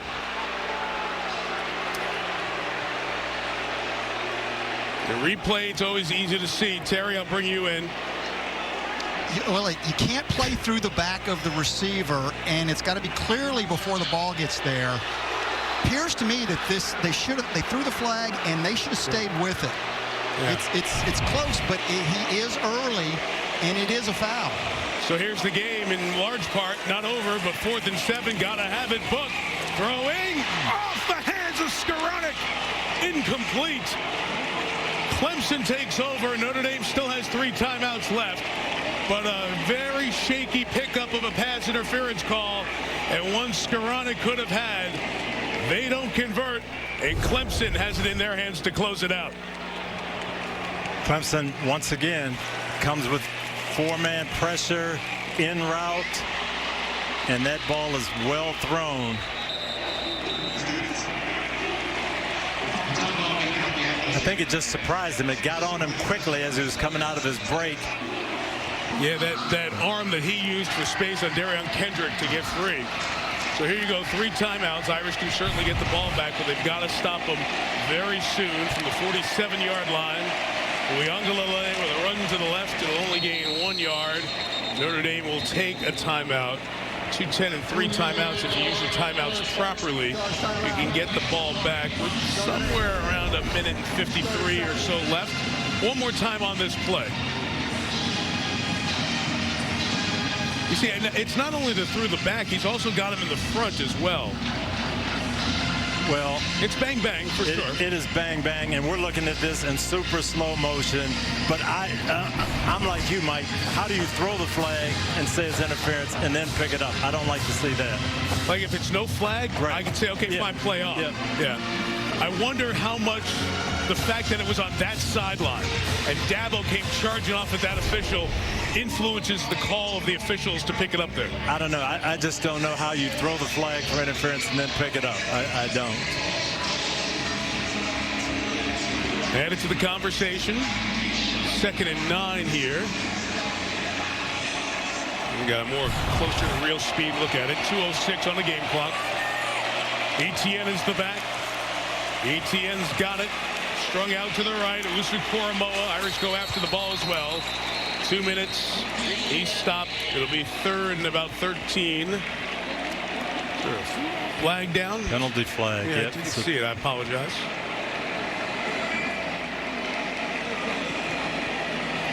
Let's see what that is. Holding. Offense. Number 62. 10-yard penalty. 3rd down. Well, no, it was 2nd down. It was 2nd down when the play happened. 2nd down. You decline that penalty, don't you, Tony? I would. You have to decline that penalty and take 3rd and 13 or 14. I would think. I would turn. Okay, Notre Dame's not charged a timeout because the clock stops at the penalty. But if you take the penalty, you're still giving them 2 downs. Yeah, and 5 more seconds because they're going to run a 2nd down and a 3rd down play. Essentially, they're doing the same thing. They're running a 2nd down play. They should decline it, make it 3rd and 13, and save your timeout. That's what I said, and you said initially here. Let's see. They were thinking about it on the Notre Dame sideline.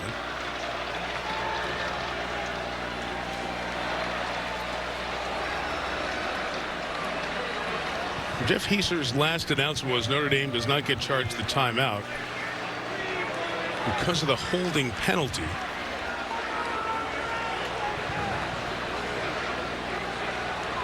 Now the officials in conversation, Brian Kelly running over, say, whoa, let me get an idea what the situation is, what my options are.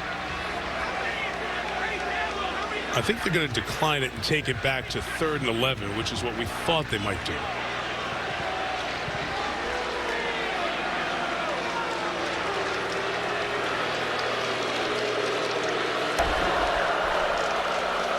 Correction, Notre Dame is declining the penalty. Right. Taking the results of the play, making it 3rd down.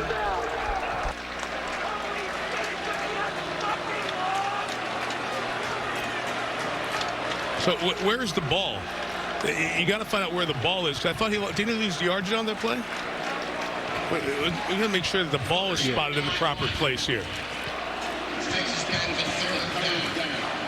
There you go. They 43. That's correct. 43 on the right hash. There you go. So now we've got it all administrated properly. 2 minutes left. Here is the play one more time.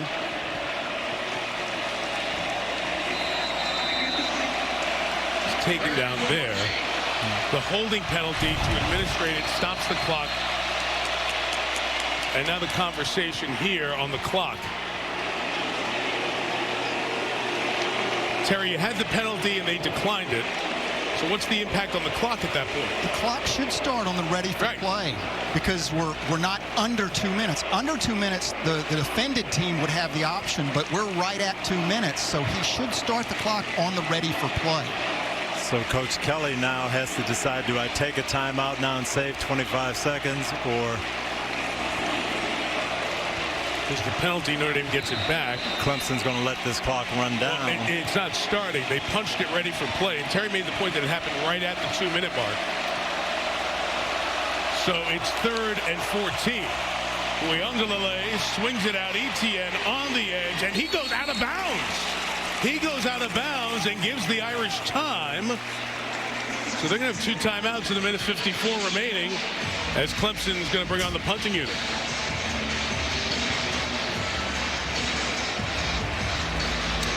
Will Spires comes on. And that was not well played by Clemson. Holding penalty and then run out of bounds. You gave Notre Dame 2 extra timeouts, basically. Tony, Notre Dame has blocked 2 punts this season. Yeah, look out for Isaiah Foskey. Yeah, here. number 7 for the Irish. See if he can take a charge at the middle there and go after one. They almost got through. Spires jumped into the pile and went down. There is no running into or roughing the kicker. It is fair caught by Salerno at the 9. And here you go with 1:48 and 2 timeouts left. So Notre Dame has plenty of time now. You've got those 2 timeouts. Clock's going to stop on first downs. Time is not going to be a factor.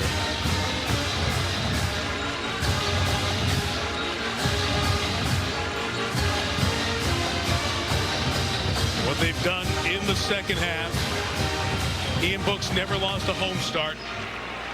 This Notre Dame team with the senior veteran offensive line, they've proven the improvements they've made, but again, can they win one of these heavyweight battles? They got to go 91 against number 1. Book's first throw, complete. Javon McKinley caught from behind, but he's got the first down. Sheridan Jones pulled him down.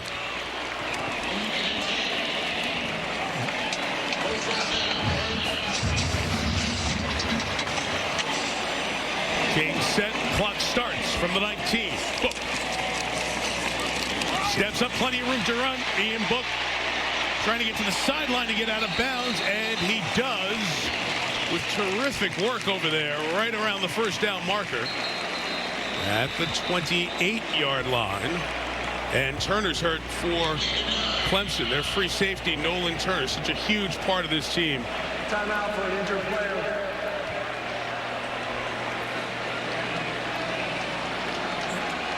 And this is a great job by Ian Book, again, just to get through here, get through the traffic, and find your way out of bounds. Clemson's trying to keep him in bounds. Just a nice job by him making it to the sideline. There's all the streaks that are in play in the next minute and 26. And on top of that, you also have the college football playoff implications. Because of Notre Dame being in the ACC this year, you have ACC standings implications. The winner of this game is in control of its path. You keep winning, you get to the ACC title game. Good chance these 2 teams could meet. We're not in divisions of the ACC, so 1 and 2 go. Miami watches with great interest. They're the other team with 1 loss in the conference. The other team will be whichever one doesn't win here tonight. 2nd and 1 for Book. Looking deep, covered, clutches, fires in the middle from there. Incomplete, and Kendrick almost had a game-sealing interception. That was close. Darian Kendrick came out of his zone and had a play on the ball here. Ian Book thinks he's got the crosser there. It's just a great jump by Kendrick. Got a hand on it, too. At the very last second, didn't interfere. 3rd and 1, trying to get the first down. Kyren Williams got more than that. 35, 40, out of bounds as well. That was everything and the cherry on top of the sundae. Yep. 2 great runs, first by Ian Book, then by Kyren Williams to pick up yardage and get out of bounds. Clemson's playing pass, so you've got the hold, but now you're going to have to make some chunk plays in the passing game. Minute 14, 2 timeouts left. Irish down 7. Clemson shows pressure. Here they come with 5. It's picked up, and Book's going to take that shot. Now goes Avery Davis, 20. Davis 10. First and goal for the Irish at the 5. We've been waiting all game for the slot man on the safety. Get the blitz pickup. Kyren Williams again. Fantastic pickup. Double move by Avery Davis. Clock has restarted. Irish looking over to the sideline for the play call. 48 seconds remaining. Notre Dame 2 timeouts. They've got it at the 4. For the game tying score and extra point. Book gonna throw. Rolling out. And will go to the corner for Skoranek and overthrow him. 2nd down, 30 seconds remaining. Would you think about running down here, Tony? I would. You still got your timeout, so you can run the football. I think Clemson is thinking pass. I'd sneak a run in here. We got a couple of timeouts. Book is so nifty at reading these situations. And Kyren Williams has shown that he's got a nose for the end zone. 2nd and goal, 30 seconds left. Here comes the pressure. Book throws, knocked down, 3rd down.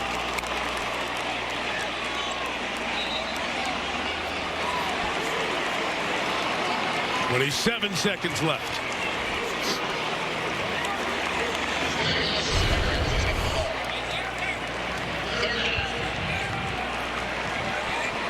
Balen Spector got his hand up there. McKinley and Mayer, the freshman tight end, to the left. Davis and Skoranek to the right. Williams, the back, next to Book. 3rd and goal for Notre Dame. Man rush, playing coverage. Book on the roll. He throws end zone, and it is caught for the touchdown by Davis. Well, you talk about Avery Davis being a jack of all trades for them. He was huge on that drive.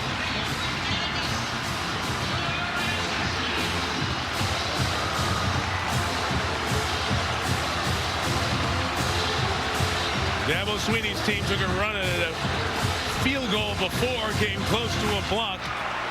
Jonathan Dorr out of the snap of Michael Vinson, the hold of Jay Bramlett to tie it at 33.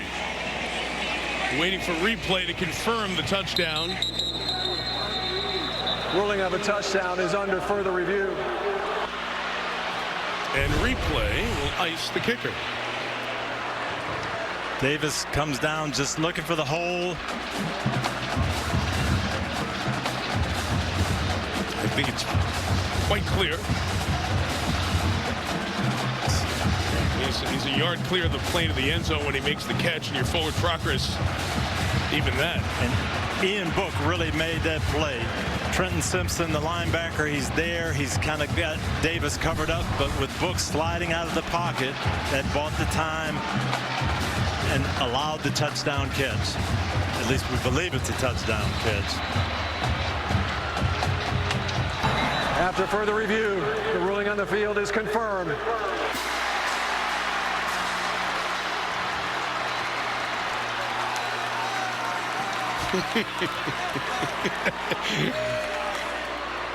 We see you there, young man. You're not alone. A lot of fans both sides catching their breath here. And Jonathan Dorr's heart beating fast. Kicker for the extra point to tie the game at 33. And he bangs it through. And we are all tied at 33 with 22 on the clock at Notre Dame Stadium. What a drive by Ian Book and the Irish to even this up against #1 Clemson.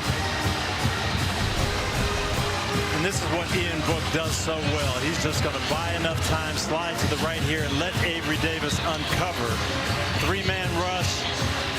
Hard to keep him boxed in.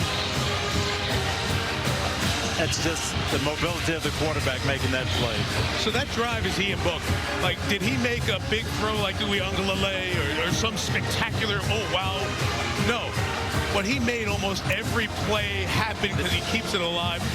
He is a winner, period. He is. It started, the biggest play may have been that run scramble to get out of bounds, save timeouts, pick up a first down and save your timeouts. So when you break a game down 8,000 ways, one thing you don't talk about is hang time and directional kickoffs, right? But as coaches, you guys talk about it all the time.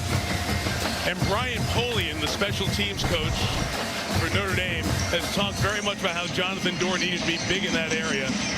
Kicked one out of bounds earlier. As electric a guy, you'll find Travis Etienne awaits. This one's going to take a bounce. It'll slow Etienne down. Here he is on the run. Opened it up to set up a cutback lane. He'll be brought down to the 27-yard line. Isaiah Foskey out there covering. So here comes DJ Uiagalelei. Hey, look, we know he can throw it a long way, right? We'll see how they play it here. And you know, it wouldn't be a bad idea to take a shot and throw up one of those 50-50 balls and put it way downfield. Even if it gets picked off, you're going to go to overtime anyway. But they're not going to do that. They're going to play for overtime.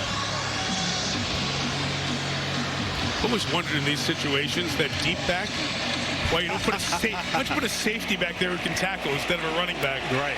There's one guy back at the 14-yard line, but Uiagalelei will take a knee. And for the first time since 2016, for both of these terrific football programs, they'll play overtime. Mike, this game has been everything we thought it would be. What a week. What a night. And there's more. Overtime. And then Saturday Night Live still ahead.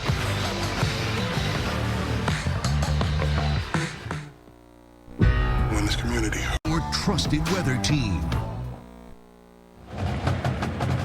Back at Notre Dame Stadium, Mike Tirico, Tony Dungy, Catherine Tappan, Jack Collinsworth. All right, gentlemen, we got overtime. Overtime coin. We have one timeout. Each team has their challenge remaining. We use the same coin. Your call. You get the choice of offense or defense. Well, when we get to that point, it's your call first. Heads or tails? Tails. We call tails. Tails are called. It is a heads. You won the toss, Notre Dame. Notre Dame will go on defense. Which way you want to go? Clemson that way. I had visions of Thanksgiving in Detroit and Jerome Bettis there on the coin toss. That's why two officials are there for the coin toss, to make sure that it's heard properly and communicated and clearly understood, because I believe it's Phil Luckett was the referee when that happened in Detroit on Thanksgiving many years ago. The game recap: the Irish built the lead. Second play of the game, Kyren Williams, 65 yards. They were up 10-0. Uiagalelei had a big shot downfield. Cornell Powell, who's had an excellent game, to make it 10-7.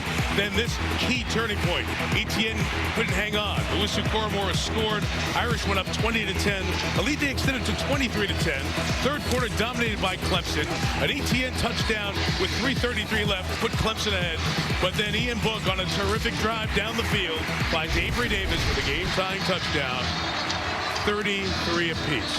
I don't know who's going to win, but I know I'd sign up with all you college football fans to see this game again in the ACC championship game. Who's going to be the one with the win in the regular season?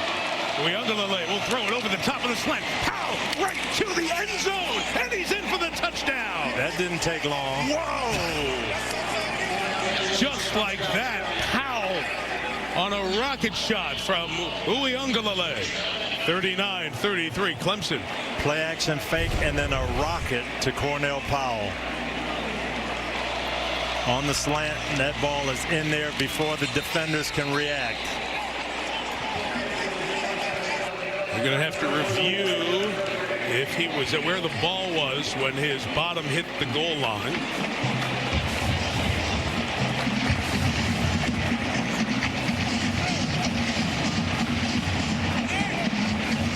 You see right there. Looks like when he came down, that ball was right at the plane. It's probably going to be a freeze to confirm it. And here is that freeze. Very close. Very close. I think you'll get that. As close as the Owusu Koromora's. That's right. At the other end, the touchdown that put the Irish up 10.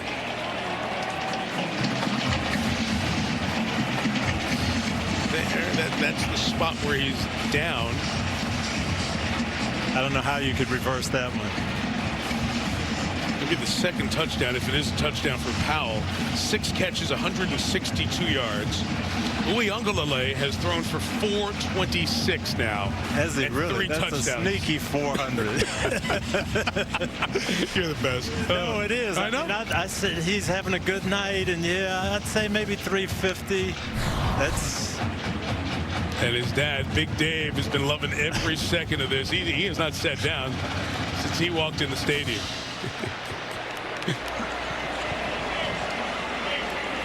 You know what? He is a proud dad, but I love it. That's how I would be with my boys if they're doing great like this. proud of his Polynesian heritage. The ruling on the field stands. And that's the right call. That was too tight to reverse what they called on the field. All the good receivers on this team. And missing probably their best as well. Cornell Powell in his senior year, who had a sense of desperation in camp, has picked up that sense of desperation. And Tony Elliott told us that Dabo Swinney had a talk with him last week. And it has, maybe you should have talked to him a few games ago, right? We mentioned sitting behind so many big players, including Justin Ross, a terrific player who we haven't seen because of the spinal injury that they were looking at with him during this past summer. Jeff Heiser, the referee, is coming back to talk to the replay booth one more time here after they've said that the call is confirmed. So after that score, Dad, Big Dave, was watching. Big Dave was loving every second of it up there. Look at him. Let's go! Let's go! What a great guy. What a character. Bodyguard for star musicians.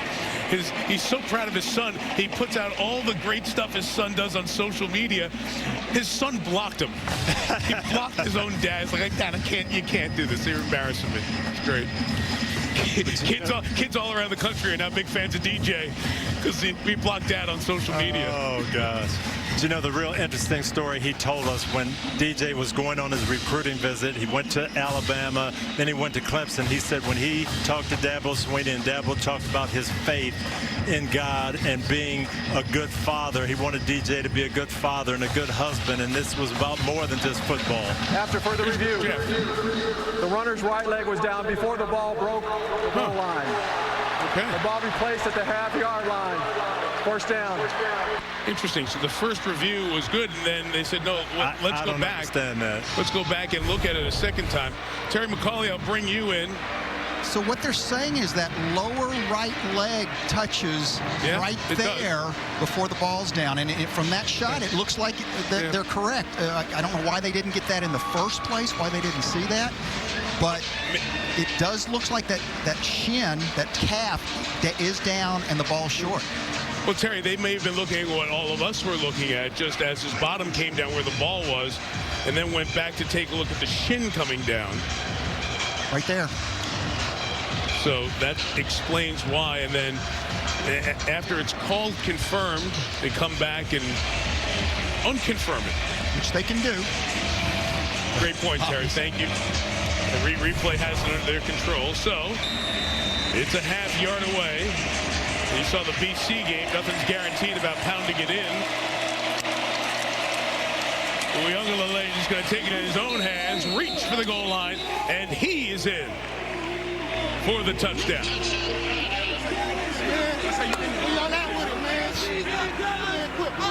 They can't fuck with us!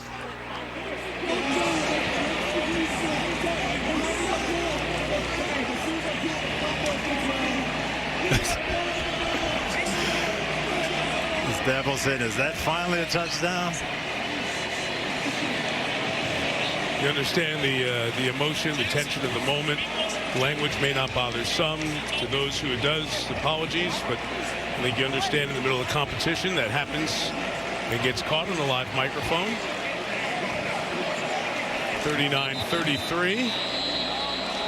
And guess what? Ruling on the field was a touchdown. That play is under further review. And Dabo is many of us. But you know what? I mean, look, here's the system. You can't get most of them right. You have to get all of them right when you have the access to it. So they require multiple looks because you never know what can happen on the next snap. And they just want to make sure on this one.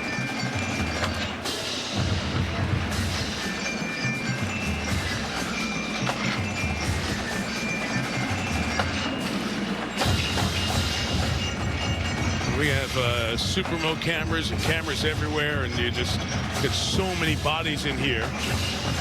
Try to pick out Uyunglele, and I think I see his legs and his arms and his shins, and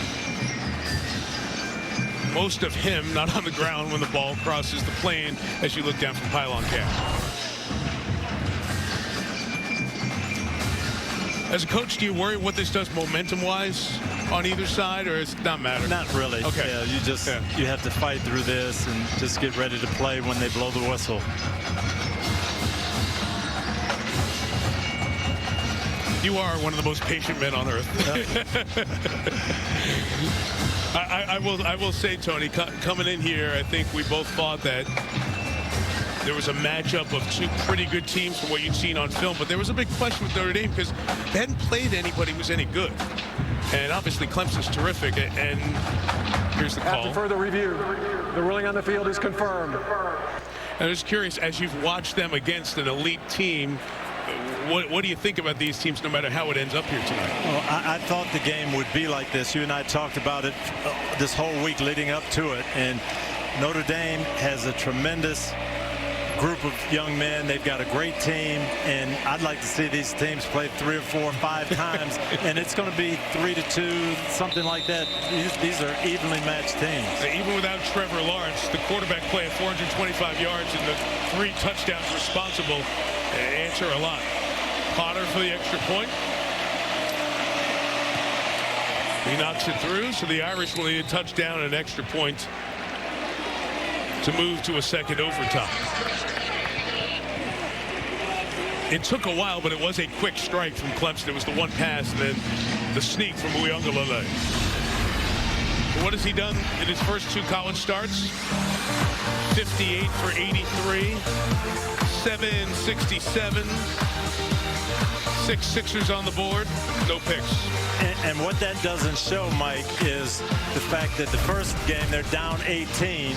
In this game, you're at Notre Dame down 13, and it doesn't faze him. He's played his game and stayed cool and calm. Really impressive for a freshman. So Ian Book and the Irish offense take the field for a second consecutive possession, knowing they have to score a touchdown. This one to get it to a second overtime. And on the first play, it's a run inside with Kyren Williams for a couple of yards. Worked well in the first half. Has been much better contained by Clemson in the second half. And Notre Dame knows now they've got 4 downs. That's the advantage of going on defense first. So this is 4-down territory. You won't have that big decision if you get to 4th and 1 or 4th and 2. You know you're going for it. Last Irish OT game was early in the season in Austin in 2016, the double overtime 50-47 loss to the Longhorns. Officially segment 8. Book retreats. Nobody open downfield. Takes off and fires sideline. Mayer comes back and catches it at the 8-yard line. This terrific freshman. Injury for Clemson. Brazee is hurt.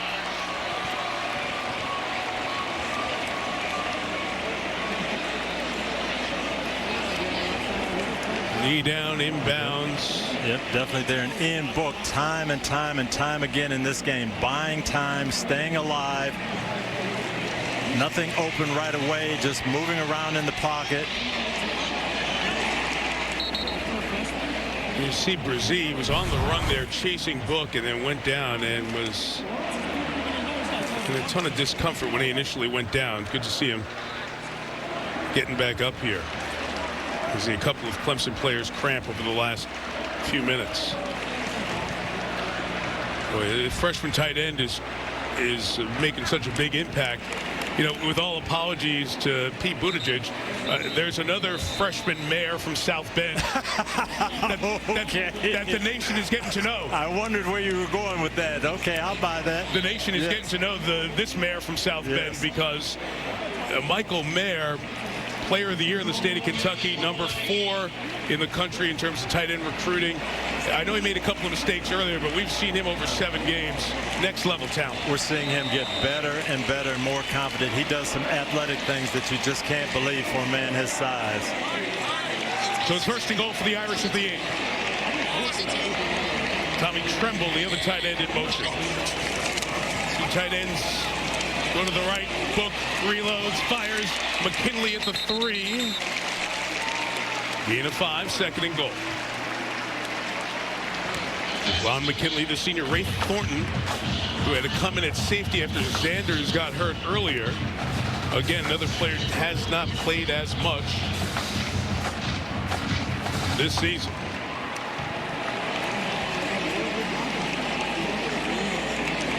And the Irish so often no huddle, have been huddling throughout.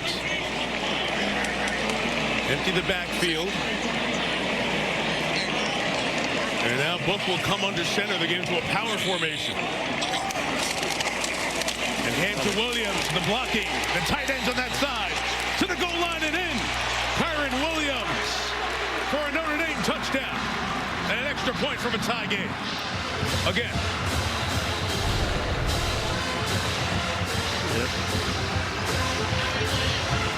Yep. Tommy Tremble. This is Michael Mayer and Tommy Tremble on the left side, just crushing the line of scrimmage, blowing that hole open, and that is just dominant blocking at the point of attack. Kyren Williams takes it in. And they wait for confirmation from the replay booth. And Jonathan Dorr just went through this for a couple of minutes before waiting. So this series of overtime has gone down here.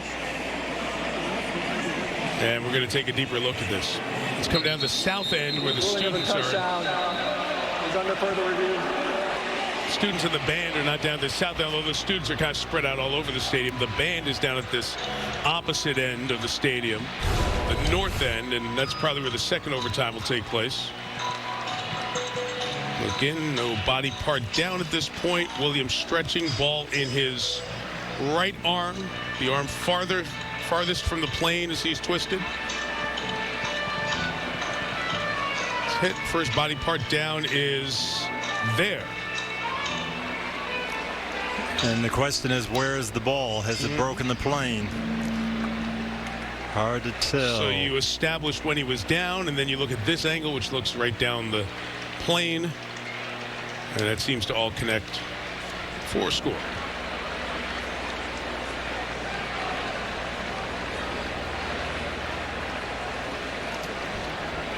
You do like to get them right in the big spots, but the momentum and the energy of the game just comes to a complete grinding stop. The ruling on the field stands. And so Jonathan Dorr will come back and try to tie the game. Kyren Williams, his second touchdown, 142 yards on this night.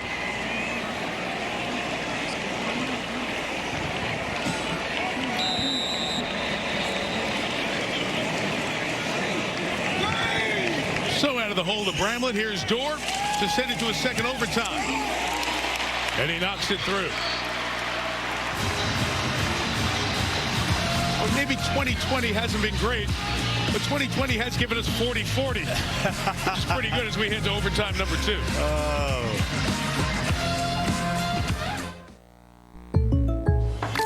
Was there. Game of the year in college football to this date. The matchup was terrific with Clemson, 2 national championships in the last 4 years. #1, looking to extend its regular season win streak. And the Fighting Irish of Notre Dame, so often this setting for generations, the biggest games of the year in college football. Not as much lately. Been a while since #1 has come in here. 15 years, the famed Bush-Push game with Reggie Bush. Of course, the game of the century, 1-2, 27 years ago, with Florida State being knocked off by Notre Dame. Then the next week, Notre Dame lost to Boston College, and the Irish will play BC coming up a week from today in Chestnut Hill. BC survived up in Syracuse today by a field goal. Irish will get the ball first here in the second overtime. And what you're saying here, Mike, is 2 teams with championship heart, and they're showing it.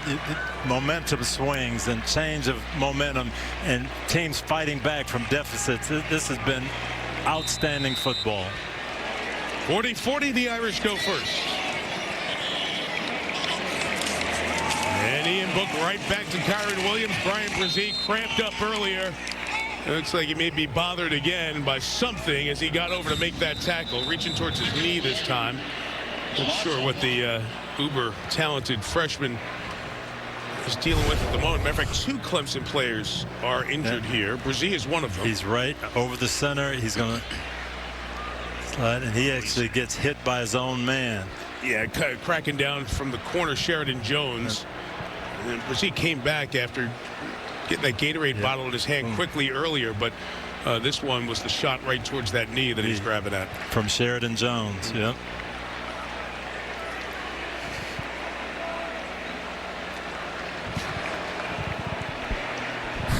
Again, it does bear repeating, and I know we've said it several times, but this Clemson team is missing 3 excellent defensive players, and Landon Zanders, their safety, got hurt earlier. That's one of the excellent players. James Skalski, quarterback of the defense, groin surgery.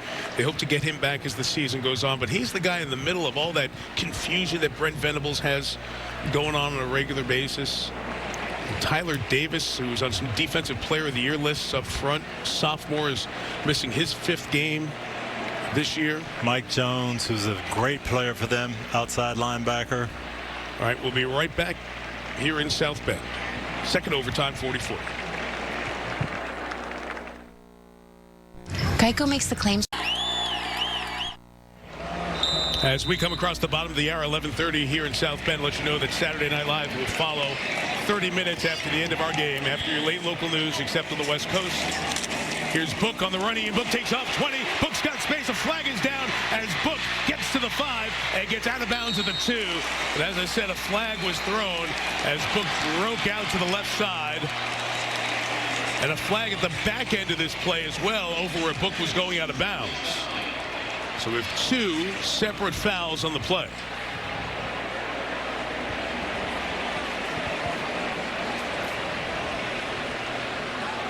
First one had the looks of a hold on the Irish from where it flew in from.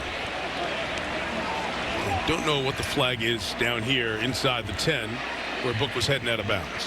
Here's Jeff Heiser with the call. There are 2 fouls on the play, both of which will be enforced. Holding, offense number 69. After the play, personal foul, unnecessary roughness, defense, 15-yard penalty, first down. So the first down comes because of the personal foul as a dead ball foul. The hold here, Tony? Yes, that's Aaron Banks. And just right there, you see the left hand. Yep. Restricting Jake Venables from getting there.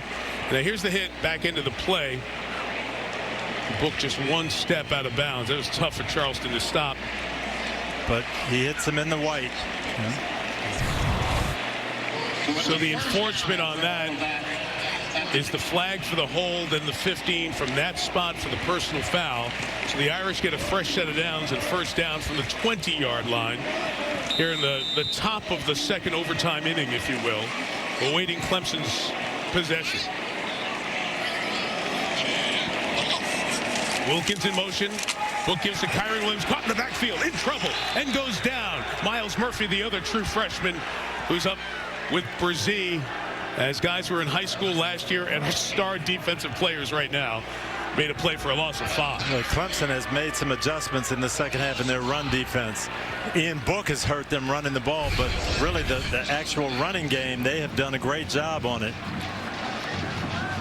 Yeah, unblocked. His hand was up by that face mask as well. He gets that left hand out of there real quick. Yep. He does have it. It does twist, though.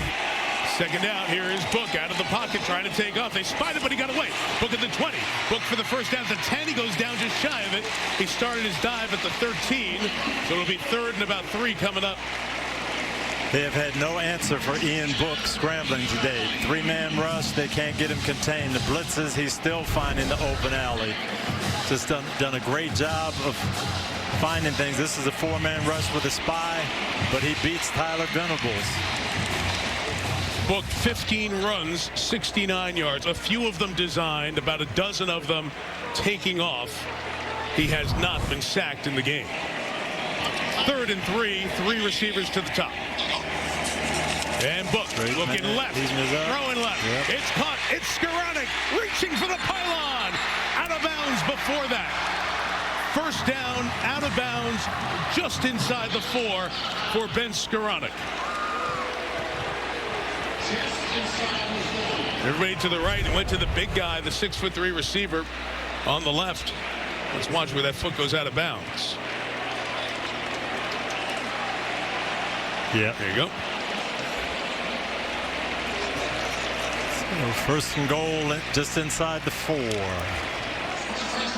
There you go. Yep. Should probably get a yard on the spot. In any case, it's first and goal from the 3. Tremble is the move man. Williams sneaks it back to the left, and he's pulled back after just about a yard. Keith McGuire comes in, the redshirt freshman. Again, very deep into the personnel for Clemson with the length of this game and the injuries they've suffered.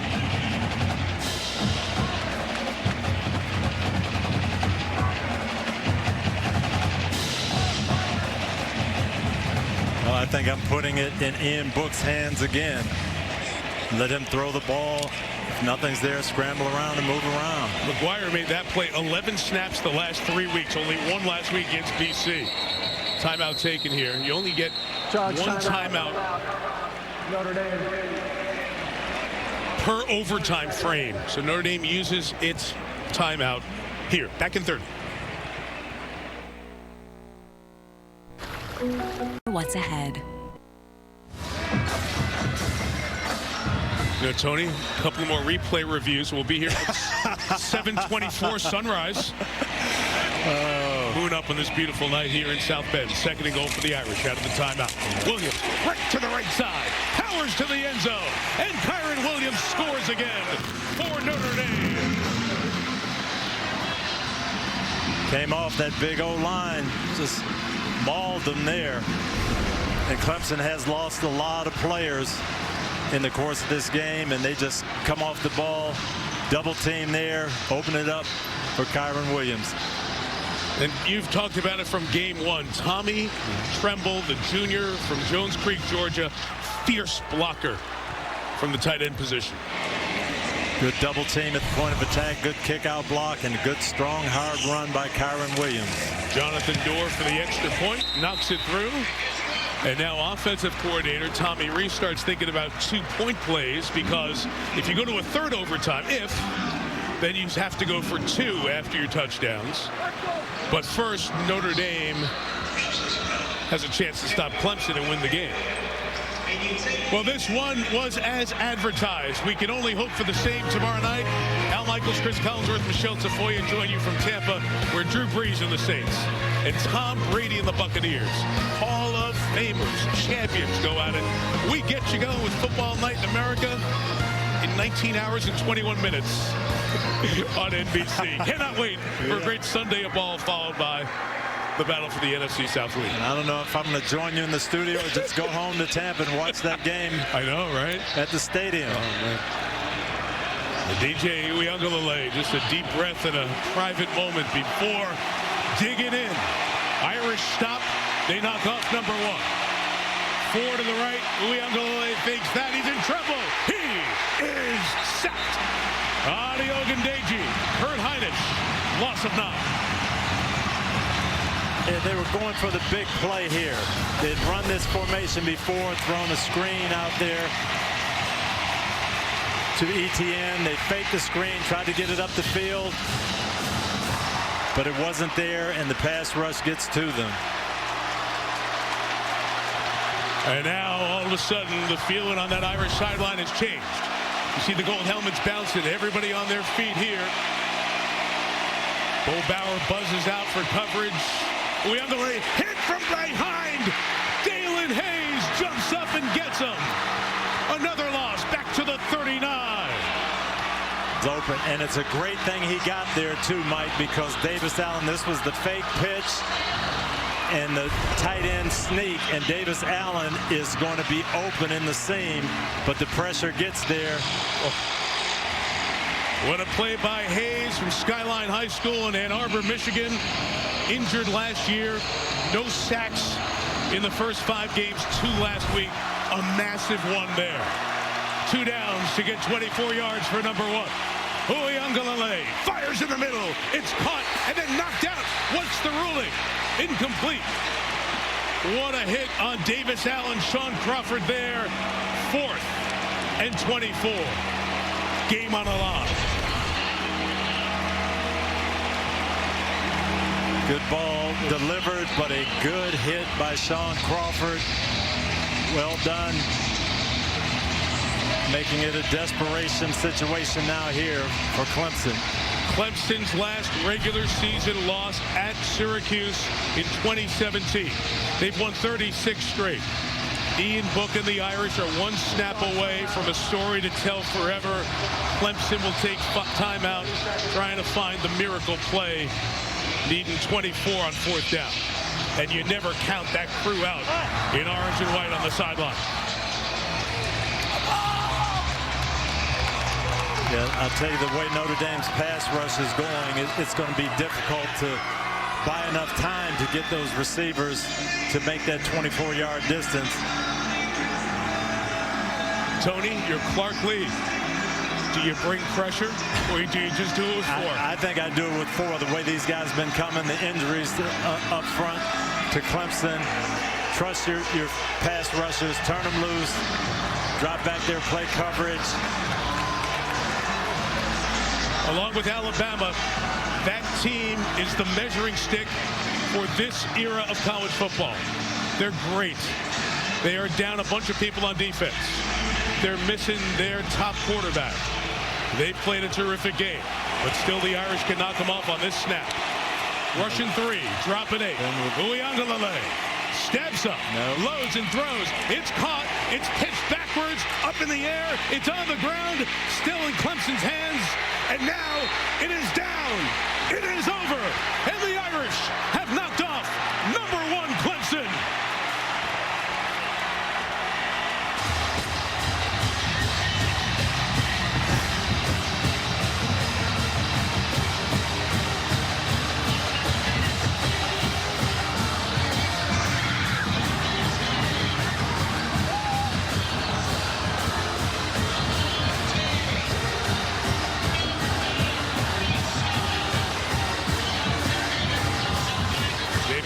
Other again in the championship, and in the midst of the pandemic, there is pandemonium in South Bend.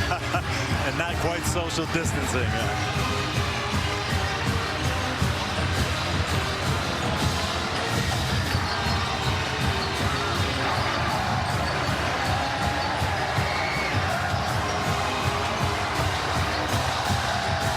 Dabo Swinney trying to work his way over. He and Brian Kelly had a moment there. You see the Clemson team at the top trying to get into that narrow tunnel in the corner to get to their locker room. The Notre Dame Fighting Irish have come up with, finally for Brian Kelly's team, that signature win against one of the best teams, and finally getting one of those teams here. The Irish able to pull it off. Coach Kelly told us yesterday, impose our will, play a physical game, play for 60 minutes. Well, they had to play for, what, about 75 minutes and impose that will. But you saw championship heart on both teams, and this was a great football game. I think we're going to see a rematch. This was the scene the last time #1 went down here 27 years ago this month. Bobby Bowden against Lou Holtz. Notre Dame knocked off #1 Florida State. They stormed the field, and on this night in South Bend, a night that will go down in history, on a day that will go down in history, the Notre Dame Fighting Irish come up with that knockoff of #1, and Dabo Swinney's team, undermanned, banged up, gave them everything they could handle. Trevor Lawrence and the Clemson Tigers might get another shot at the Irish on a neutral field in the ACC title game. Kyren Williams, sensational, 3 touchdowns and 139 yards. And the first to the start of the celebration in South Bend. Your local news is next, followed by Dave Chappelle and the Foo Fighters and Saturday Night Live. What has happened 3 times before, the longest regular season winning streaks in FBS history, ended by the Notre Dame Fighting Irish. Our final score, Notre Dame 47, Clemson 40 in a thriller. With Tony Dungy, Catherine Tappan, Jack Collinsworth, Doug Flutie, our producer Rob Hyland, our director Pierre Musa, and our great team, Mike Tirico. Thanks for joining us on a night they'll remember forever in South Bend, Indiana.